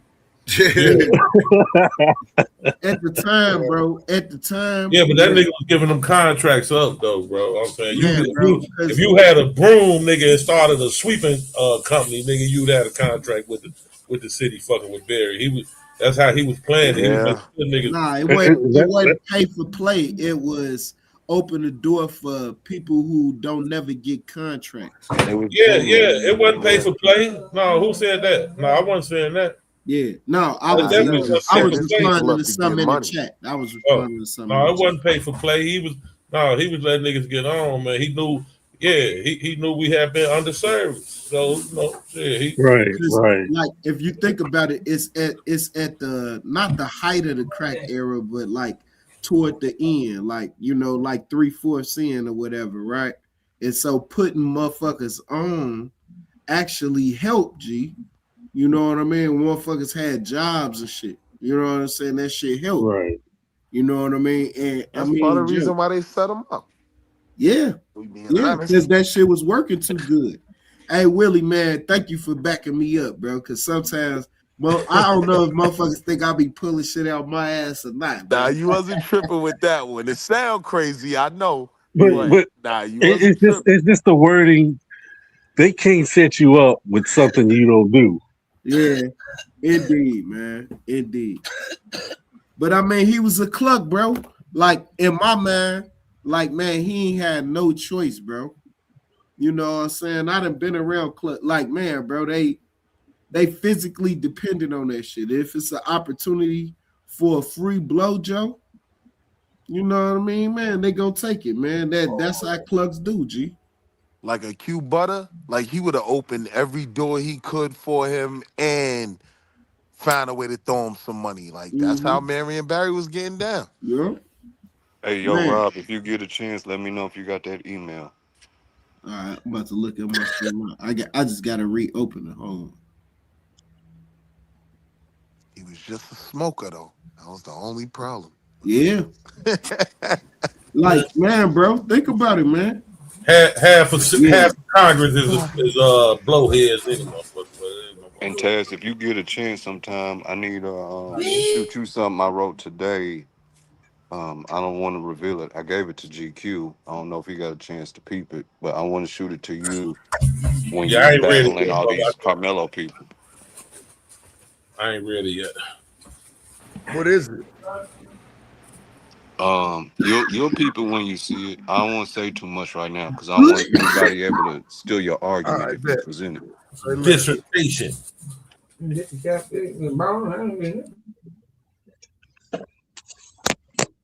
Salute everybody. What up, y'all? Yeah, peace. Hey, look, for real. Y'all wasn't bored with the shit, right? Like, Bill, no, bro, that was a good ass bill, bro. Y'all was both of y'all was cooking. I mean, besides on the debate side, just on the educating side, man, that was right. Hey, bro, Rob, bill, great debate. I liked your rebuttal, Rob. I really did like that motherfucker. You was cooking on that motherfucker, even though they, the judges ain't score you like you was, but as far as the information, it was cooking. Yeah, man. I took your advice, GQ. Real talk, dog. I'll leave it there. Hey, you feel better even with the L, right? Yeah, that's what I'm saying. You got your rounds off, you got your information out there. Shit, Fuck it, nigga. Long as y'all heard what the fuck I said, nigga. Yeah. I just got to learn how to frame better so that I can get people to go in the traps. Well, you took like like they already told you it was an uphill battle. You took a tough one, but you still was able to get that info out like that. Framing is important in this league because these niggas good at this shit, bro. Oh man, these niggas hell with it, bro. Damn, bro. Looking at this one further made me not want to debate, bro. They never say what I want them to say, bro. I'll be like, man, I watched this shit. I'm like, man, fuck that, man. I couldn't debate this shit right here, bro. I know I'd have got cooked on that shit. You did way better than I would have even attempted to do, bro. Fuck you, the black codes, and everything else. Yeah, I'd have crashed. You know I'd have crashed.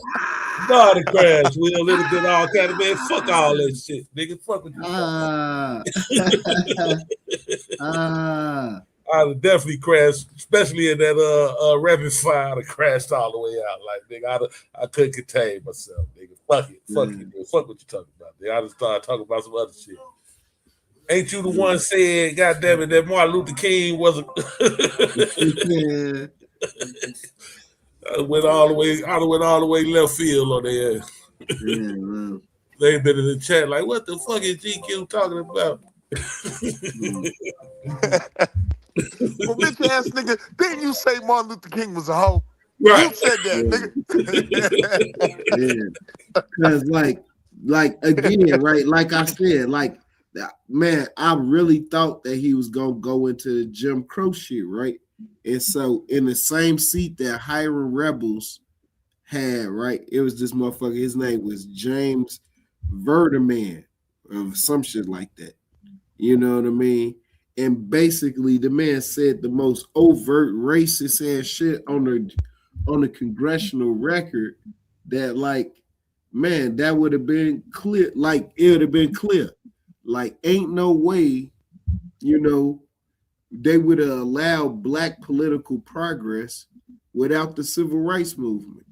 You know what I mean? It just wasn't no way. You know what I'm saying? Starting with Charles Houston, then Thurgood Marshall, and then, you know, subsequently the civil rights movement. Everything, in my opinion, this is just my humble opinion, everything happened the way it was supposed to happen. You know? Yeah, I want to ask you a question. You don't see the civil rights movement as 100-year continuum, Rob? Oh, starting absolutely. 1866 and going, I would say, still to the present. Yeah, I would say the way that you and I mean I done had other people break it down in them similar year frames, especially Brown versus the Board of Education with the second group of years.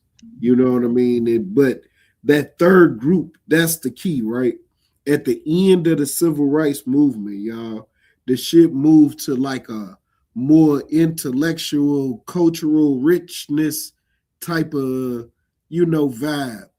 And that's when we fell off. Why? Because heroin dropped in, the impact of the crack era, subsequently mass incarceration, then 2008, the stock market crash, and here we are, you know, living out the aftermath of that shit. I would say that's what it is. The crack era was like the social atomic bomb to the shit. You know what I mean? And 2008 wiped out the rest of, not the rest, but a large portion of black wealth. You know what I mean? I know you niggas eating, but I would say it just gave us the fourth stage, Rob. Your first one was citizenship. Your second stage is 96 through 54. That's the economic battle. Yeah. Your third stage is King, which is combining the two. Mm-hmm. But it leads us into what you just said, the crack era, and now we need prison reform and educational reform. Mm-hmm. We're in the fourth stage. We just haven't closed that chapter yet. Yeah. And I feel like when the educational reform happens, that's when the wealth gap will probably be significantly addressed. You know what I mean? Because we have moved into domination of certain industries.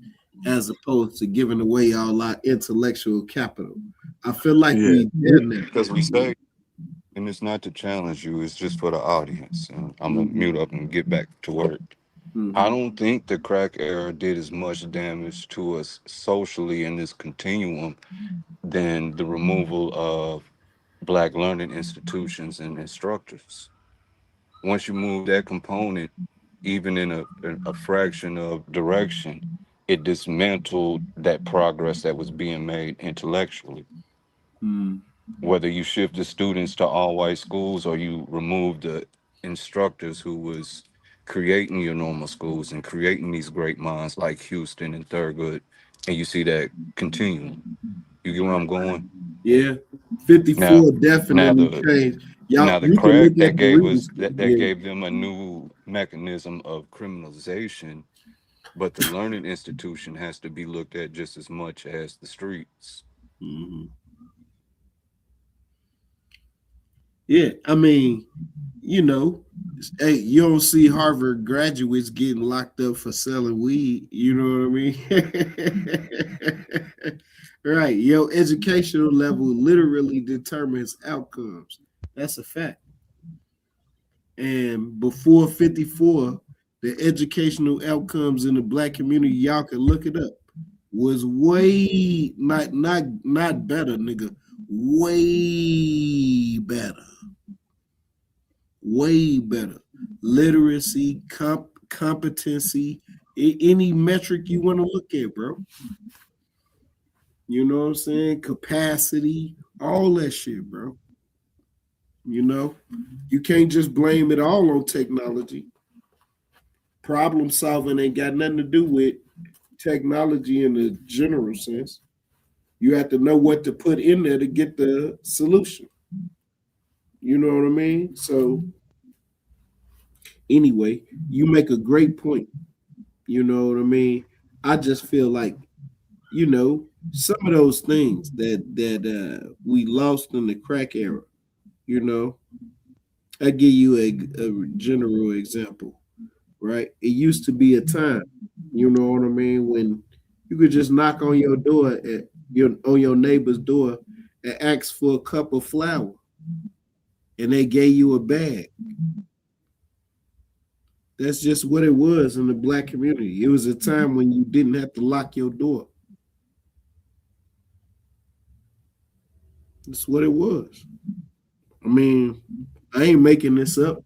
Shit, you know what I'm saying? You can ask your grandma and them, they'll tell you. You still got them, they'll tell you. I kind of see a lack of those street organizations, the lack of development. If we really could have developed those street organizations.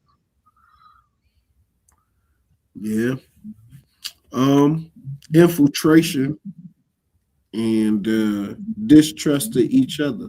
You know what I mean? Those are two things that kind of derail most of those street organizations.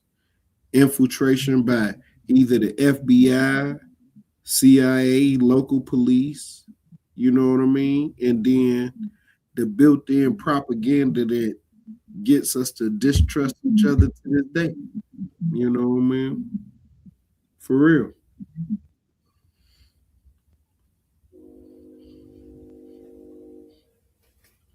Trying to think of his name. I just can't think of his name off the top. He got a weird ass name. John Heilig, Heiligman, Heiligman. He was the domestic policy chairman for Nixon. On his deathbed, he made all of these confessions about how they used the news media to disrupt hippies and black folks. Those was the two political enemies Nixon felt like he had, and they used the news media to do it, and that shit was highly effective. You know what I'm saying? And real shit. You know, that shit was highly effective, and we still distrust each other to this day. Real shit. That's how they got menthol cigarettes in the black community. No, for real. That's how they did it. They Right. funded some of the civil rights movement, the king stage of it. Tobacco companies get a ban on media propaganda. So they used the black newspaper, and in that, they start promoting menthol cigarettes. Next thing you know, the hood is addicted to Newports and Cools. Mm-hmm. Mm-hmm. You know, um, this is infamous. You know what I mean? The Johnson Publishing Company here in Chicago, you know, Jet Magazine and Ebony, they play a role in it. You know what I mean?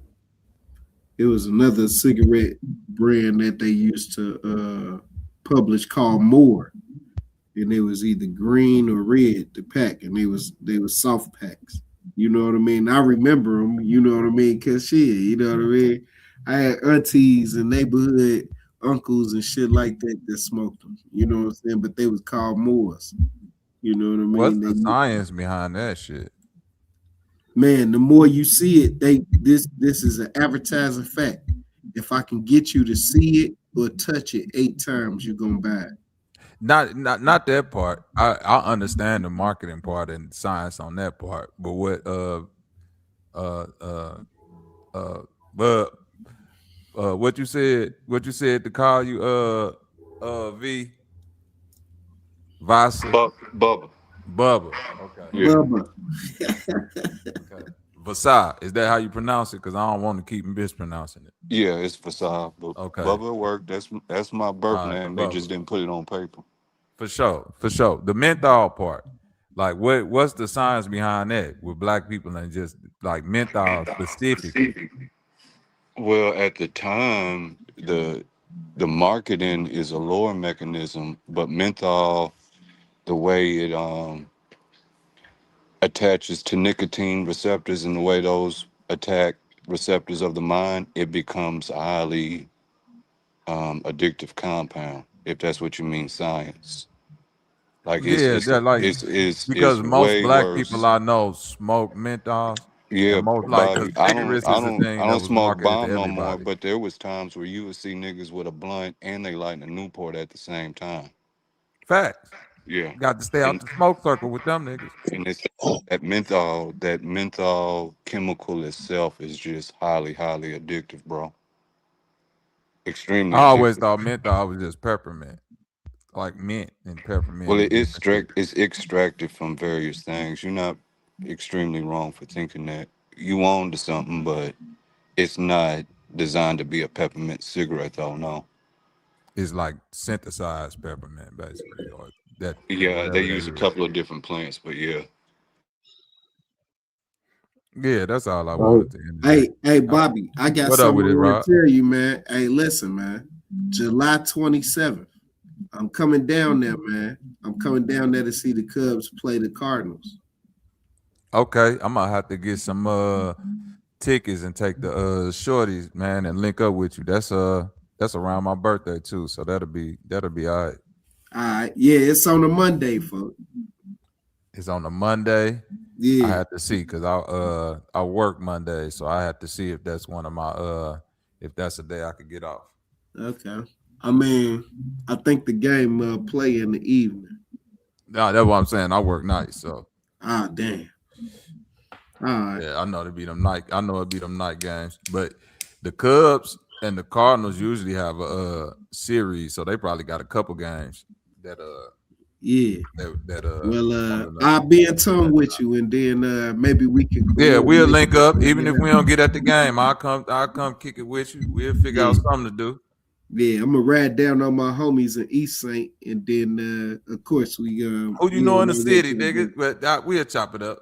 Yeah, man. Oh man, bro, I'm a plug thug all through there, boy. Yeah, because if you plugged up East Saint, we definitely we A probably couple know the of same hey, people you because know East how Saint it's ain't nothing but a thumbtack. Yeah. all them little suburbs all through there, right? Yeah, Belleville, O'Fallon, all that shit. O'Fallon. I'm a plug thug at O'Fallon, boy. Yeah. Hey, it's a nigga. He got a 71 Chevelle. He got a 454 in it. He got a 350 turbo trans. Man, listen, man. Every time he come up here, me and that man link up, bro. I think I know who you're talking about because he probably the only one with that car around this motherfucker. Yeah. His homie used to have a split rear windshield Corvette. I think it was like a 63, 64. Man, motherfucker was nice as hell, bro. Damn, man. But anyway, you know, I love cars. I like going out to the drag track sometimes, you know what I'm saying? I was just finna say, down here, you know, they good for going to the racetrack. Mm-hmm. You know, niggas pull them cars and I'll be out there every Oh weekend. man, y'all got some really good mechanics down there in St. Louis, St. Charles. Oh yeah.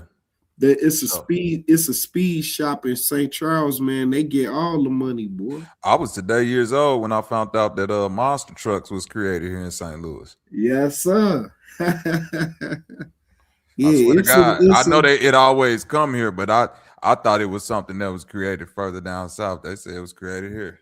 Yeah, and then it's one of the professors engineering at SYUE. He used to work for one of the speed shops in East St. Oh yeah, yeah.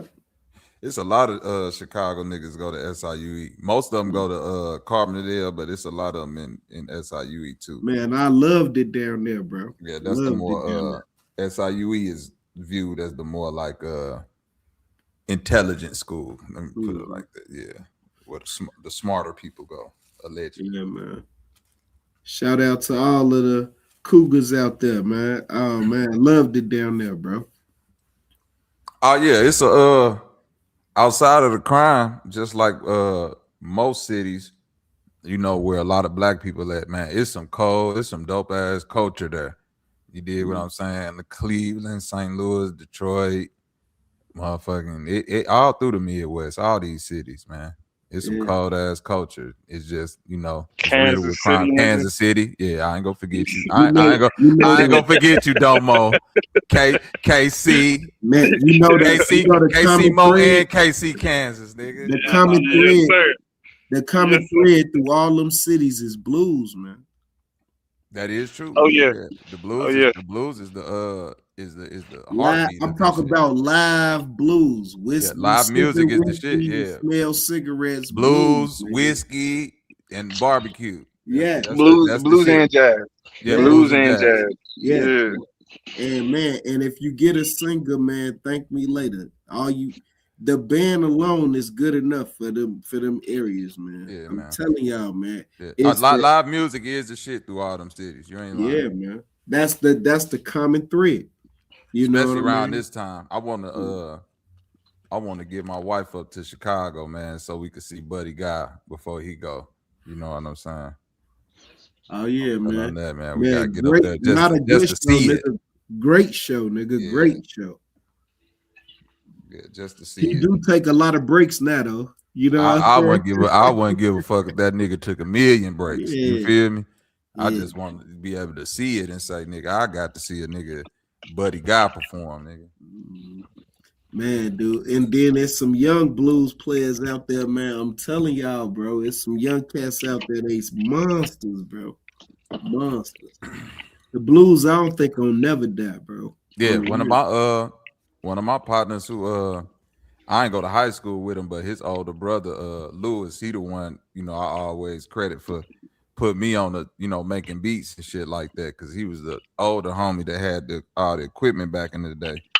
He ended up getting drafted to the Bengals, and you know, after that he moved out to LA, you know, and started making music for like movies and shit. But his younger brother Randy, what happened? Nah, I'm over fucking with my son. Okay. No, you good. I'm like, damn. It's all too good. But his younger brother Randy ended up becoming a saxophone. Was it a saxophone or trumpet? One of them. And he traveled now and play the blues and shit with live bands, blues and jazz. He cold. Man, my homie down there, he a trumpet player. He a instructor now. His name is Delano Redman. Delano Redman. He a trumpet player, bro.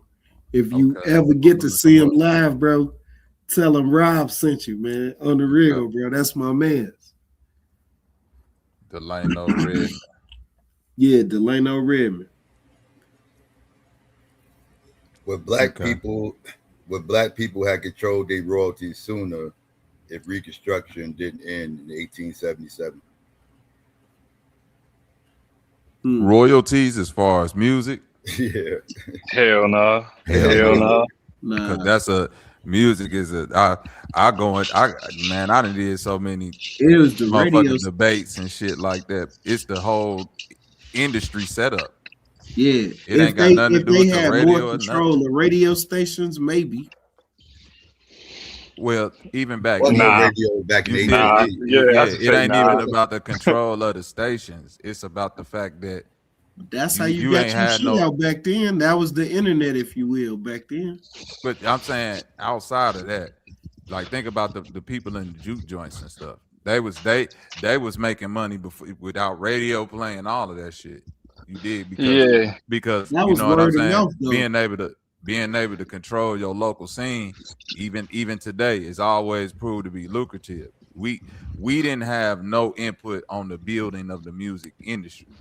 I always talk about that. You dig what I'm saying? When people be like, man, with the masters and all, like that's an industry. Music itself is intangible. Like if you go back to Mozart and Beethoven, you talking about masters, you talking about intellectual property. We in a whole different realm. Right. When you say the master, you getting into the shit it was recorded on, the format that you use to record it. They technically control all of that. So yes, they get to own the master. Yeah. Your music. Go ahead. Which means they own the song is what I was saying. I was just thinking back it off you. Yeah. Right. Exactly. Because it's a trick bag. Before, when you did the song yourself, they didn't you could do whatever you want to with the song. But once you go into their studio and record the song and they people mix it and you use their mic and all, you see now you're in the industry. Now you owe them. See, we mastered the art and they mastered the commodification of it. That's how it always go. That's what happened with hip hop. It's the same thing. Same shit. Every form of invention. You know what I'm saying? That's the thing. Like white folks mastered the contract language for intellectual property. But that's what I'm saying, though. But hold on, the contract language is the key when you talk about music. It's the contract language. I'm saying they created that though. That's what I'm saying. The whole industry is created by them. It's this thing like when Tesla, when your boy Edison or them Rockefeller, whoever it was, gave the money to Tesla to do the energy thing, right, Domo? And he was trying to create the free energy. And they said when they came to see it, the first thing they asked him is, where the fuck we put the meter? You see what I'm saying? Like, this is cool, but you trying to create some shit that's intangible for everybody. Like we trying to create this industry. That's why they pulled this funding. Yeah, that's why they pulled this funding, because they like, nigga, this nigga ain't doing what we want. Ain't no free shit, right? But that's my point. Like my point about the Beethoven and the Mozart is that think about their music. It was no industry then. So think about what they was able to do with their music versus niggas not. When they was creating music, you had to come to them to get their music. Well, no, they had records and that's why you can play that shit royalty free. No, I know they had records and shit back then, but I'm saying him being the composer, him being the thing, like, yeah, you could get a record and all of that shit, but that's newer, that's new technology. Most people who had to consume his music had to go see it somewhere. Or somebody else play it, right? Like if you play some Beethoven or whatever, like, and you play it like on your YouTube, you ain't gotta worry about no copyright strikes and that shit like that, because there is no. It's like there was no industry then. Yeah, it's like no public access. It wasn't no radio. It wasn't no radio or nothing. Yeah.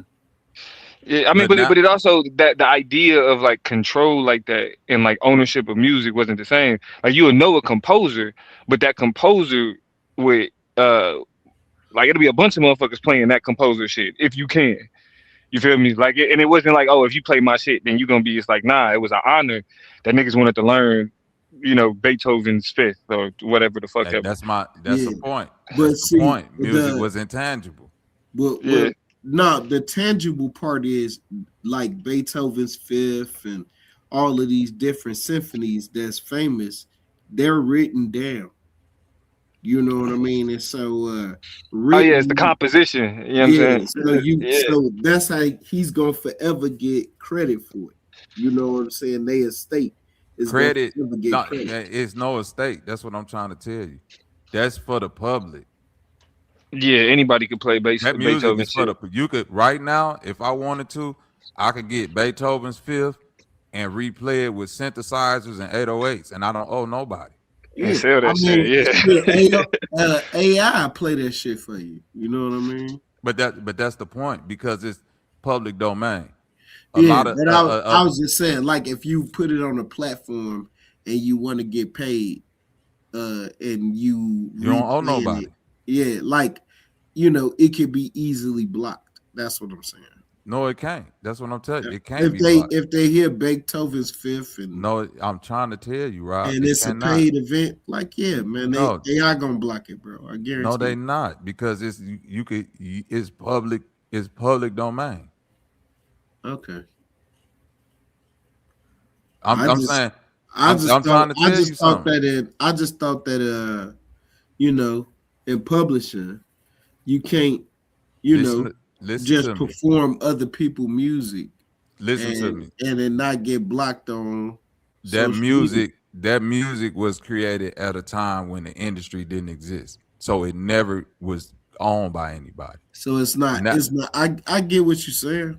Right. So it don't have no publishing rights or anything attached. It's public domain. It's like the Happy Birthday song, right? Gotcha. So Got you. a lot of but within the music industry, that clause is within all music. It's just the time period that you recorded. I right. get it. So now, I think so let's say music that's recorded in the 70s, right? Mm-hmm. All of that music will be public domain probably within the next 15 to 20 years. I don't know, man. No, it ain't. No, it's only a certain amount of time that the industry and Isley Brothers and you know what I mean, Satellites, all of them. Right. That's gonna be public domain in a couple of years. That's what you're saying. That it go first after a certain amount of years, it revert to them. Yeah. Then after another long period of time, it reverts to the public domain. So JB monorails, that shit might be public domain right now. Right now, yeah. A lot of. That's why when you looking at commercials, pay attention to a lot of songs that's being used now. That might be from the 40s or the 50s. You know what I'm saying? Damn. Like, yeah, stuff is now starting to. It's starting to convert over to the public domain. All that Mozart and shit was already public domain because of the time period it was created in. You dig what I'm saying? But so now, like a song like "Change Gonna Come." It's I don't know I don't know the exact time period. It might be 100 years. That was the late 50s, I believe. That's what I'm saying. It might be 100 years. Oh, I see. I'm saying I'm saying it's still coming up. Like 2050 ain't far. You feel me? Mm-hmm. So that's what. Okay. That's what that was just we in that time. I just thought that public domain, like we would outlive public domain. That's hell nah. Because it's stuff that was made before we was born that was still popular, or at least before I was born. Mm-hmm. You know what I'm saying? What he say? Gotcha. Most modern copyrights last for author's life plus an additional 7 years. Have the exact duration, the date, and nature is the work creation. Right. Mm-hmm. I could look it up. How long do it take for something to become public domain? Man, on a whole nother note, love, man, I'm salty. I lost, man. I'm salty, man. I swear, man. I'm like, damn, man. 82 was the highest I scored this year, but I mean, that nigga did have a good fucking argument, bro. Damn, man. Yeah, it's 100 years. It said 100 years from their date of publication. Okay. It's Yeah. a songs. It's a works published in 1930 or earlier are in the public domain already. Got it. Yep. Got it. Okay, 100 years. Okay. So like strange fruit and so I'm just thinking about songs that's coming up on that 20s. No, Robert Johnson will be public domain in a couple of years. Right. Yeah. That's what I just thought with that public domain shit, like we wouldn't outlive the public domain for the soundtrack of our life. You know what I'm saying? That's how. Yeah. Yeah. I mean, it seemed like that, but I mean, a lot of it from what it's saying, what it's showing here, it's either like the dude put in the chat after the author dies and another 70 years, which would put it out of that. But then for a lot of that stuff, these people then already died. So it's 100 years from the date of publication. I see. All good, bro. Hey, y'all doing anything for Juneteenth? Not me. Hell no. Okay. I don't celebrate no holidays. Well, I'm gonna be for Juneteenth, of course, we got all kind of stuff happening here in Chicago. I'm gonna be in Inglewood at this parade, the UNIA and a couple of other people. They gonna all be out there, and you know what I'm saying. I'm gonna be helping them set up and break down and all of that, and trying to, just get the name of our school out there, and trying to recruit and advertise and network and all of that. So it's what they having, like a parade. Yeah. Yeah, they gonna have a parade, and then at the end, they got a couple of performers that's coming out, and we gonna feed the community, and then all of the non-for-profits to get up there and talk about they work in the community and all of that. And where's it gonna be at? Over there on 68th, and they gonna end on 63rd in Halsted. Okay. That's what's up.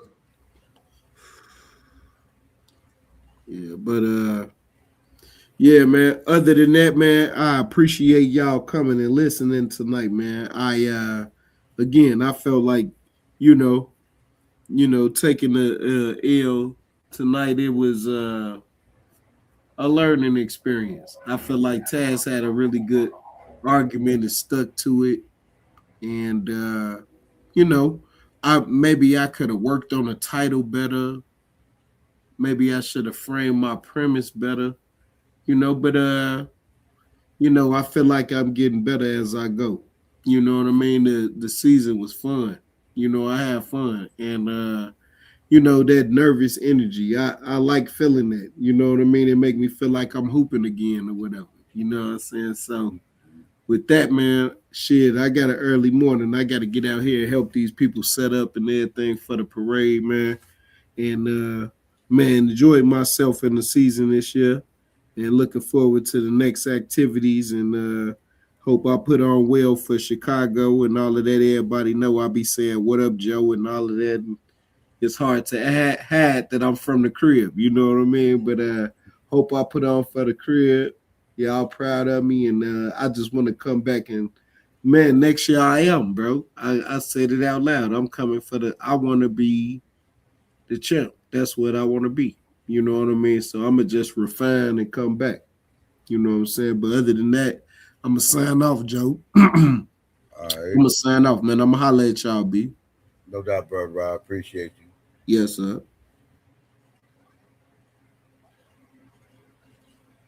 I'm here trying to get this stuff together.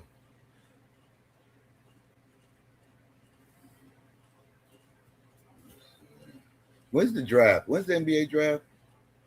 My man was asking me about that shit earlier. I had no answer for it. What the fuck is the NBA draft? Anybody know? Nobody. The 23rd. 23rd. That's next week. Yeah, that motherfucker on Tuesday. Oh, okay. Yep. Yeah, motherfucking man. If the Wizards trade the number 1 pick, they dumb as hell. They talking about trading? Yes. What? Fucking idiots, bro. What were they trying to get for the number 1 pick? Oh, I don't. I mean, I think they said they trying to send them to Utah for the 2 pick, Ace Bailey, and something else. So they ain't going down the spot. So they ain't going down the spot. Yeah, they only going down to the 2. It ain't a bad pick. It ain't bad, but my thing is, dog, for what the Bachelor look like he finna be, ain't no way I'm giving that. I don't care where you want to be at, young nigga. You finna come to the Wizards and do that shit. Yeah.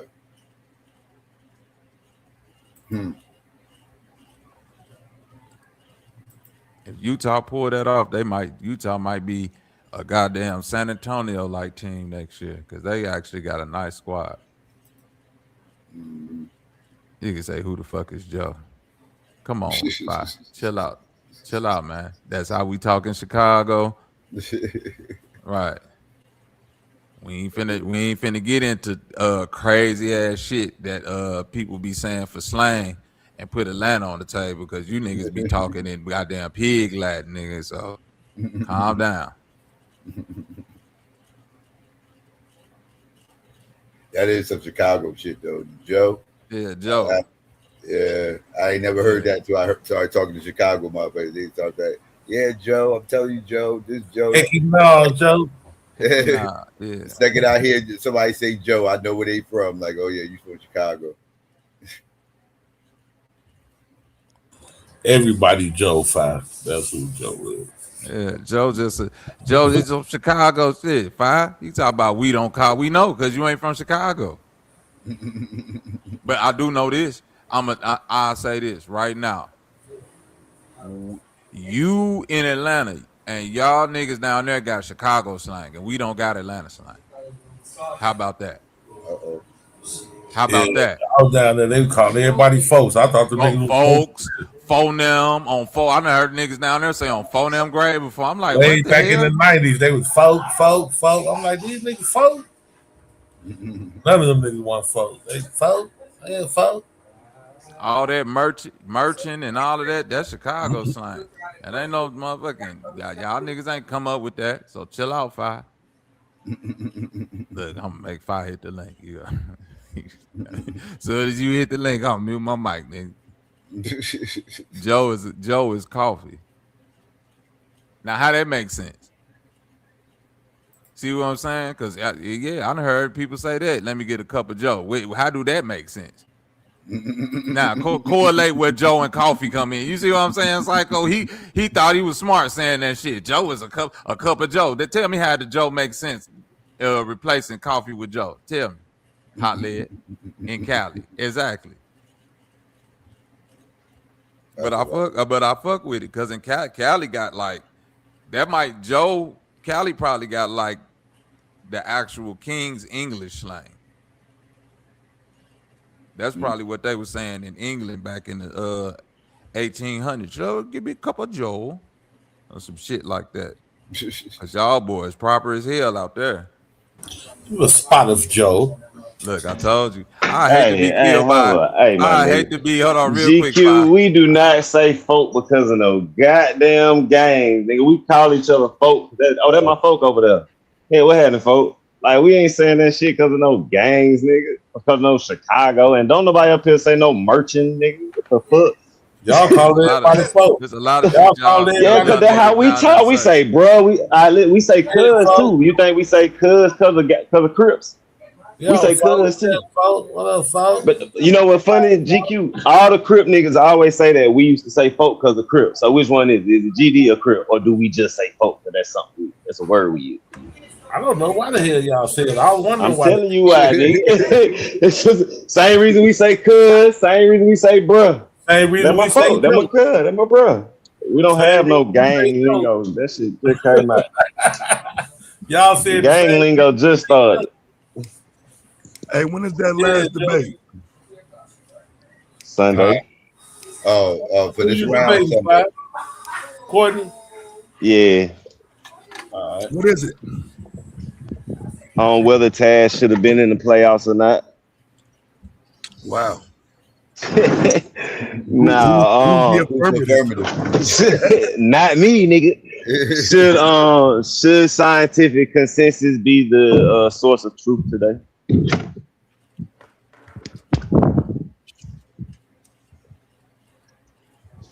And what position you? Oh, wait, which position? Come on now. You know what position I'm. Come Okay. on, man. All right. You know what's going on.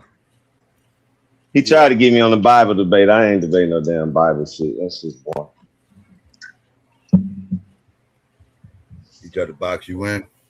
yeah, man. Put me on that Bible shit. I was like, yeah, nah, bro. I don't want to do no Bible shit. All right. One of the topics I had told that nigga, he was like, nah, the first topic I said to that nigga was, cause you know me, I be trying to draw attention. I was like, let's do should Madden have allowed Caleb Williams to promote his fingernails on their cover? He was like, yeah, nah.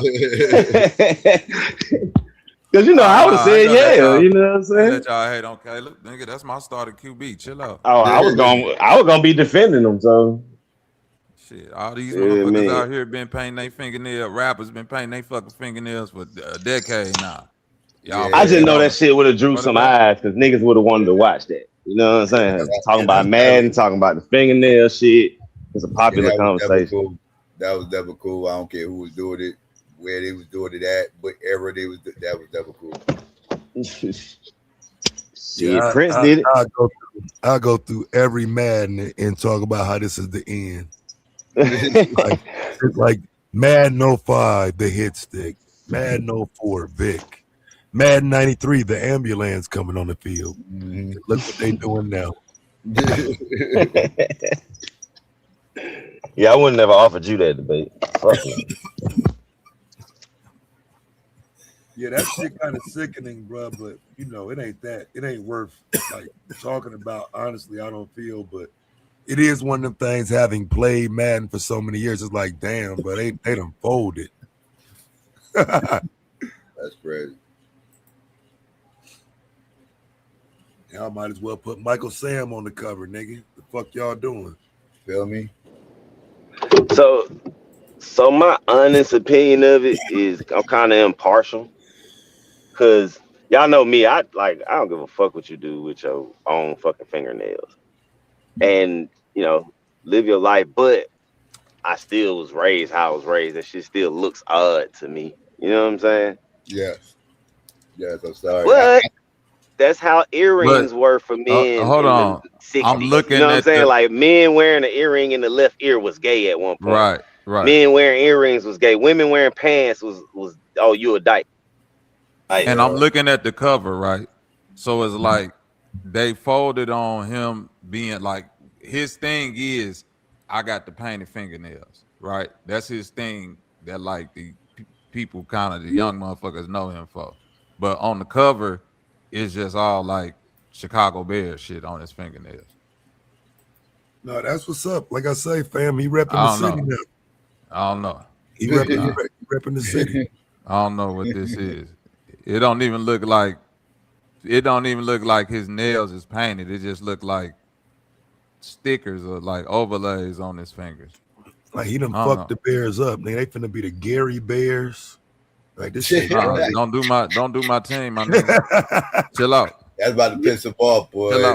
Chill out. It's a reason but you 40. It's a reason you a 49ers fans and not a fan of none of them teams in Ohio. But we ain't gonna talk about that. All right, let me ask y'all this. Do y'all think the kids really give a fuck? Let me respond to that, please. Yeah. Look. I bet you a Buckeyes fan though. Look, yeah, I'm a Buckeyes fan. Yeah, but I thought so. Actually, the only reason I'm a 49ers fan is because it was the counterculture, bro. They was playing the Bengals in the Super Bowl. Correct. That's when I became a 49ers fan, on the opposite side of what my dad was rooting for. No, going against my home family. You went against your family. Yeah, everybody was going. Everybody was going. I could actually relate to that because I became a Redskin fan because I hate the cow bitches. I was a cow bitch hater before I was a Redskin fan. That's how that makes sense though, because you ain't nowhere near Dallas. This nigga went against his house. But most people do. Like, no, the fuck they don't, nigga. You crazy, nigga. When I was in the house, nigga, and my people was rooting for the Bulls, nigga, I was nigga. I wasn't finna go against Mike. Hell nah, I'm going against the house, nigga. Fuck all that. Fuck do that. Winning. Like you in the city where niggas. My family was Patriots fans. That's right. I'm from the winners. But that's think my about point. This. Watch this. But watch how I kill you with this though. Watch this. This is why I'm the champ, nigga. How many Packers fans you know in Chicago, nigga? I don't know none. Stop. You just lied. I don't know none. You just lied. I don't know no Packers fans in Chicago. I know they exist. Packer fans, but I don't know them. I know it's they exist. Gang of them motherfuckers in Chicago. I know. Oh, it's too many of them. You would think it's a gang of Packer fans in this bitch. Yeah, it's the counterculture. Like niggas going against the team that everybody rooting for. Well, that's that Brett Favre shit. Brett Favre turned a lot of these niggas out around this motherfucker. I mean, what was he? Like? And Aaron Rodgers, but you got to think. That nigga Aaron Rodgers went like 20-2 against Chicago, and the two games he lost was in Green Bay. That nigga was. I'm saying this. He was undefeated in this bitch. And this my whole point. You talking about them niggas? Any nigga from Chicago that's a Packers fan is a weak ass nigga. Look, you can't stand the grain. I feel you. They might exist. I don't know. They ain't in my family. Oh, they exist heavily. You can't. I'm saying they don't exist around me. That's what I'm saying. I ain't never seen them niggas. Them niggas being hiding. You can't exist around the real. That's my point. You can't exist. If you can't be down when niggas is down, don't come around when niggas is painting their fucking fingernails and winning the Super Bowl. I don't want to hear. No, I don't want to. All them bitch ass niggas as Packers fans, stay over there. I want to see the new stadium on the way out to see my people. When I'm leaving Chicago, I got to go that way to see my people anyway through Indiana. Sure. So I can't wait to see the new. It's facility. Right there. It ain't nothing but 5 minutes across the highway. That shit 10 years down the line. Shit. Right, nigga, go Soldier Field go have a Super Bowl before that shit get built. I would have liked to see them take it to Arlington Heights though. I don't know why they moved it all the way. Well, I get it. I do know why, but I would have liked to see it in Arlington Heights. I don't think it's gonna ever be in Gary. Honestly, you don't think it's gonna ever make it? No. I would love it though. That'd be right in the street for me, nigga. That'd be down there in my neighborhood. Don't know, motherfucker. But that's what I'm saying. Nigga, you don't even watch the Bears play, nigga. You want them to lose. Always. Shit, that's I was gonna let y'all have that. I was gonna let y'all have that. Still want to capitalize, my nigga. Nah, I just wanted to talk shit to you, GQ. I was gonna let y'all have that Caleb Williams shit, but damn, y'all talking about that. If this Packers fans in Chicago, man, they walking around with their head down. Man, that's the motherfucking lie. They got whole they hiding in Thank you, Lou. Thank you, Lou. Whole bitch ass niggas hiding. Thank you, Lou. I'm glad somebody coming up here. Know where the fuck them niggas. I ain't never seen no every time I go to Chicago, it'll be Packers walking around. I bet you ain't gonna see probably just saying something. That nigga ain't never been to Chicago. Every time I go, hey, fire. Bobby, I bet you ain't gonna see no green and gold. I never seen one. That's what I'm trying to tell you, Lou. That's why the nigga like, yeah, it's a gang of them. Nigga, where them niggas exist at? It is a gang they in Gary. And again, I'm asking you, where do they exist? Because I've never seen this Green Bay Packer hat. Hey, Bobby, they got whole bars that nothing but Packer fans be in that motherfucker. Bro. Man, that shit fool. Them niggas hiding that bar. You gotta do a special knock to get in that weak ass shit. That ain't for the public. Them niggas sneaking in that bitch like a speakeasy. Hell no. It's Psycho, man. Like I just want to ask you up here, Psycho? Yeah. I'm trying to see if you still rolling with your boy Isaiah Thomas, man, with all this rhetoric he's throwing around, man. Just, Isaiah, my dude. Like I know he anti-Jordan and all that, but I'm talking about like now I'm talking about like how the '90s is. You know what I mean? Because I know you don't like doing that era banging. Well, maybe you do. But I know like you probably fuck with the old school more than today. What'd he And like say? in Zeke, he out there pushing that Yeah, I shit. know he be downplaying his own era just to try to make the LeBron, because he's wrapped up in this LeBron versus Jordan GOAT debate. Nah, he's mostly He's on anti-Jordan It's LeBron. though. really a He's on Jordan LeBron. debate, He's man. on LeBron. He's on LeBron's side of the argument because he hates Jordan, and I ain't mad at him for hating Jordan, but he is going a little too far. But Shitting look on at his him. I position though, wouldn't shit. Psycho. It's crazy that he's Chill shitting with on his that, own Fred. era. Oh wait, though, Psycho. Look at his position. I'm the back-to-back champs. I done took the nigga that the league keep propping up out the motherfucking playoffs 2 years in a row. I'm on my way to my three-peat, and y'all changed the rules to benefit this nigga. Fuck this nigga. Yeah, so I'm finna But say Bird, but I'm Bird did the saying same thing, everything Bobby. he's saying, everything he really saying about the era not being that and niggas being woo out the band really But aimed Bobby, at Bird Jordan. did the same thing. Bird did the same thing. Took Bird the did what? Pistons out. Took the Pistons out and took Magic out. Right. That's why So like he that's ain't why walking Isaiah around give doing them their that thing. props. But he ain't walking around with no chip on his shoulder. You ain't never heard Zeke, Isaiah, but you ain't never heard Zeke Zeke got to talk chill down with that about shit. Bird. Zeke, man, fuck that. Zeke That's got a to chill. That's my West Side homie. Fuck these I niggas. already know. I knew you was That's gonna how go I for feel. that That's shit. that. Yeah, I know that's that West Side Yeah, end. Fuck nigga. When I it's got to fuck fuck these with him niggas, because fuck Right, them. right, hey, so much, bro. Stop asking me yeah, about these weak and that's ass my niggas. point. That's my point. Because last time they was co-signing that crap baby shit. Man, I ain't I ain't on crying shit. Chicago Stop shit asking me like that. about these bitch ass niggas. This what y'all want to ask me every time I get in front of Mike. It's finna be the same thing. Them niggas hoes. They keep asking because they want him to change his answer, I Bobby. said But he ain't gonna he change don't his never fucking change Nah, it, that answer. do he? nigga ain't Fi? gonna It's the change. same thing They every want time. him to change That his nigga's answer, a but that nigga hoe. like, bro, I'm not changing my Zeke answer. I'm gonna Fuck that change. changing it. nigga. I ain't apologizing I nothing, ain't mad nigga. at him What for you saying know? fuck. I ain't mad at him for being on the fuck Jordan tour. I just don't like that he starts like kind of downplaying his own era to do it, and that's the part I don't like. I'm all So with you the fuck going Jordan shit because so you gonna I agree with compromise your own Could he be integrity. just being honest? So you Is he gonna compromise downplaying your his own error or is integrity he because just you being don't honest? like Jordan. he's That don't not make being no sense. he's Yeah. not being honest what he's So talking you about. gonna compromise. So you gonna compromise your own integrity because you don't like Jordan. That don't make no sense, How he man. What You know. integrity compromising did he his compromise, integrity when nigga? he's saying, nigga, I'm looking at what the niggas is I'm doing talking today, about man. Psycho. Them weak I'm ass talking about niggas back Psycho. He then said wasn't he. doing I that. I thought was you were talking whooping them about niggas. Isaiah. That's what Yeah, I he thought you were said talking he about don't. He Isaiah. said he don't agree with that, but since it's anti-Jordan, it's cool. That's the part Yeah, I don't Mike get. Mike Like, kept that nigga out the Olympics, so you know that nigga ain't he fuck Michael If he Jordan. Mike just ain't the kept only doing the one fuck that Mike was. shit and everything else, I'm Mike all with ain't the him. only Like one I agree with Bobby that said didn't like about like Isaiah Thomas. Isaiah is Mike like wasn't if the he only one. gotten great. Like I was arguing on the goddamn comment section the other day. This motherfuckers talk about they top five. Who gave they top 5 point guards of all time? And it was disgusting. Motherfuckers had what was it? Who they had? They be trolling, man. That's what No, That's happens no, when because you no. Jalen Brunson No, won they that wasn't trolling the championship every video. time It was trying a to put him up video. there. It was a video, like a short or some shit that had like top 5 point guards, and Isaiah was like, well, was he like number 5 or he wasn't even on the list or something like that? They That's had Steph crazy. above him. I didn't agree with that. I didn't agree with Steph being he above might be him. number 5 now. If you look at it now, he's I'll cook being a like. motherfucker if they think Steph Curry belongs Hold above. up, How is he Psycho. Did you number hear what this 5? nigga Steph is said, not bro? a no, Listen, because man. I Steph don't is a think. pure shooting guard. Listen though, but Ain't no Steph listen. ain't shooting no That's guard. point. Bobby. That's the reason why I wouldn't say that. But like, if somebody else argue that, like, you can't really. You know what I'm saying? Like, I don't know how you can argue that, man. Like, I Argue mean. what?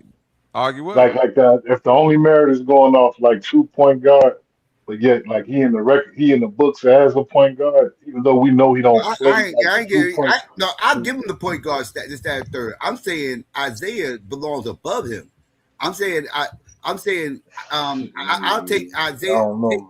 Take Steph Curry's best 10 years. I'll put Isaiah's 10 years against his, and I'll take what did Steph do? He did like See, Psycho, you letting them make it a Steph Isaiah argument. They had that nigga 5 is disrespectful, bro. Like yeah, Isaiah to me, Thomas, nigga. to me, because like okay, like Isaiah Thomas not top 3 is crazy to me. yeah, like that motherfucker. Like he got chips. The motherfucker. He went to like 5 or 6 straight Eastern Conference Finals, 1-2 back to back. 1-2 back-to-back in the era with Jordan. Everybody called him the GOAT. This is Yep. with Jordan. He beat And this was the Bird. good He beat Jordan era. He beat Magic. He the only Jordan era motherfucker didn't from start that until the era that can 90s, make man. that claim. Knock all of them out the playoffs. All of them had a last game against Clay Isaiah. hurt. Yeah, played hurt. Like that's what I'm saying. Like, what is Steph Curry outside shooting threes? That's all the motherfuckers can talk about if they talk about Steph Curry. Look at the playoffs. I'll take Isaiah in the playoffs way before Steph Curry in the playoffs. Way In a championship setting, I'll take Isaiah over Steph. And I love Steph, bro. You can argue that just by having Steph on. You know how many fluke plays Steph makes in the final, bro? 3-point shooting. That's Hold the only on. thing they In the can talk No, about. it ain't just three-point shooting is part of it, but just by having them on the floor opens up the whole game. So like Isaiah makes everybody better. Just by him standing like saying, so he's Isaiah on the is floor a true point guard. He makes everybody better. Hold on, Psycho. So like just by putting him on the floor and just him standing over there, most of the defense is gonna have to like center around him just being out. But Isaiah defense, this is my thing. I'm gonna say that real quick. Isaiah offense is comparable to Steph. Steph just got the 3-point, maybe a better score, but it's comparable. But defensively, it's not even a comparison. I agree it's not even a conversation, bro. So that means all around. So that means all around, Isaiah's the better player. And I agree with what you said about Steph. Real quick, Luke. I agree with what you said about Steph stretching the floor, but that's you still got to put that in the perspective of that's offense today. We still talking about two completely different eras of offense. So the offense that Isaiah had to run back then, Steph wouldn't have been able to, it wouldn't have mattered that Steph was on the floor back then shooting threes because it was a completely different style of basketball. So that's just I think we're being a little more nostalgic, man. Steph might have averaged more points. Isaiah averaged way more assists. Like you and steals. Yeah. You got to count for all that. Like I said, look at the playoff performances. I don't know about that. Look at the playoff performances. Isaiah got legendary playoff performances. What Steph Curry got legendary chokes. No, I'm talking about what Fight just said about steals. Legendary. I don't know about that. Fuck that. I'm about to look it up. Give me Isaiah. I know it's right. Because Steph got more steals than niggas think, though. But not comparable to Isaiah, though. Yeah, not comparable to Isaiah. Isaiah was a dog on both sides of the game. I agree with you, Joe. It's closer than niggas think. They might be close. Yeah. It might be closer than what you think, based on Steph playing way more games. I'm saying, like, because Isaiah's career ain't as long as Steph's. Steph played longer. No, I'm trying to get Psycho to back up that claim he just made. Like, where is he a dog on defense? The dog on defense. Isaiah was a dog on defense. Right. I don't remember him being bad, but like you saying, when you say he a dog, like it ain't like he's Tony Allen out there. I'm trying to get. I didn't say he was the best defender in the NBA, but he played both sides of the floor. No, he's like that was a defensive team. You have to play defense on that team. Okay, out of point guards, Joe, who was a better defensive point guard? Like as far as superstar point. No. Superstar point guard. Okay, Payton. I give you Payton. I give you Payton better defender. But that's one of the best defensive point guards of all time. That's who you just jumped to. I'm not knocking who you named. I'm just pointing that out that the first name you named is like that's Gary Payton. You know what I'm saying? Like that's him when it comes. So Isaiah Thomas, I knew him as a defensive point guard as well as a facilitator. Isaiah wasn't scared to get in there and mix it up, bro. He'd go in there and double up on those big men, try to get aggressive with him and everything else. Like he was a dog. But not so much that make him better than way over Steph Curry like that. Like I'm trying to figure out, like he's better than Steph. What does Steph do better than him besides shoot threes? I'm waiting. Go. One more rings. Been in more finals. Barely. He won more rings. He also played with way better people than Isaiah. And so what's your point? Isaiah Thomas. What he won? Like one more ring? What, one or two more rings? Isaiah did more with less. His sixth man was Mark Aguirre, man. What are we talking about? Right, Mark Aguirre. He had Kevin Durant. He had Kevin Durant. Come on, bro. Sean Livingston, Andre Iguodala was his sixth man. Kevin Durant is better than anybody Isaiah ever stepped on the floor with. Kevin Durant's better than all of them. Get all those Pistons. Kevin Durant's better than all of them. Bro, before Kevin Durant, he was on arguably one of the greatest teams of all time. Like people just ignore that.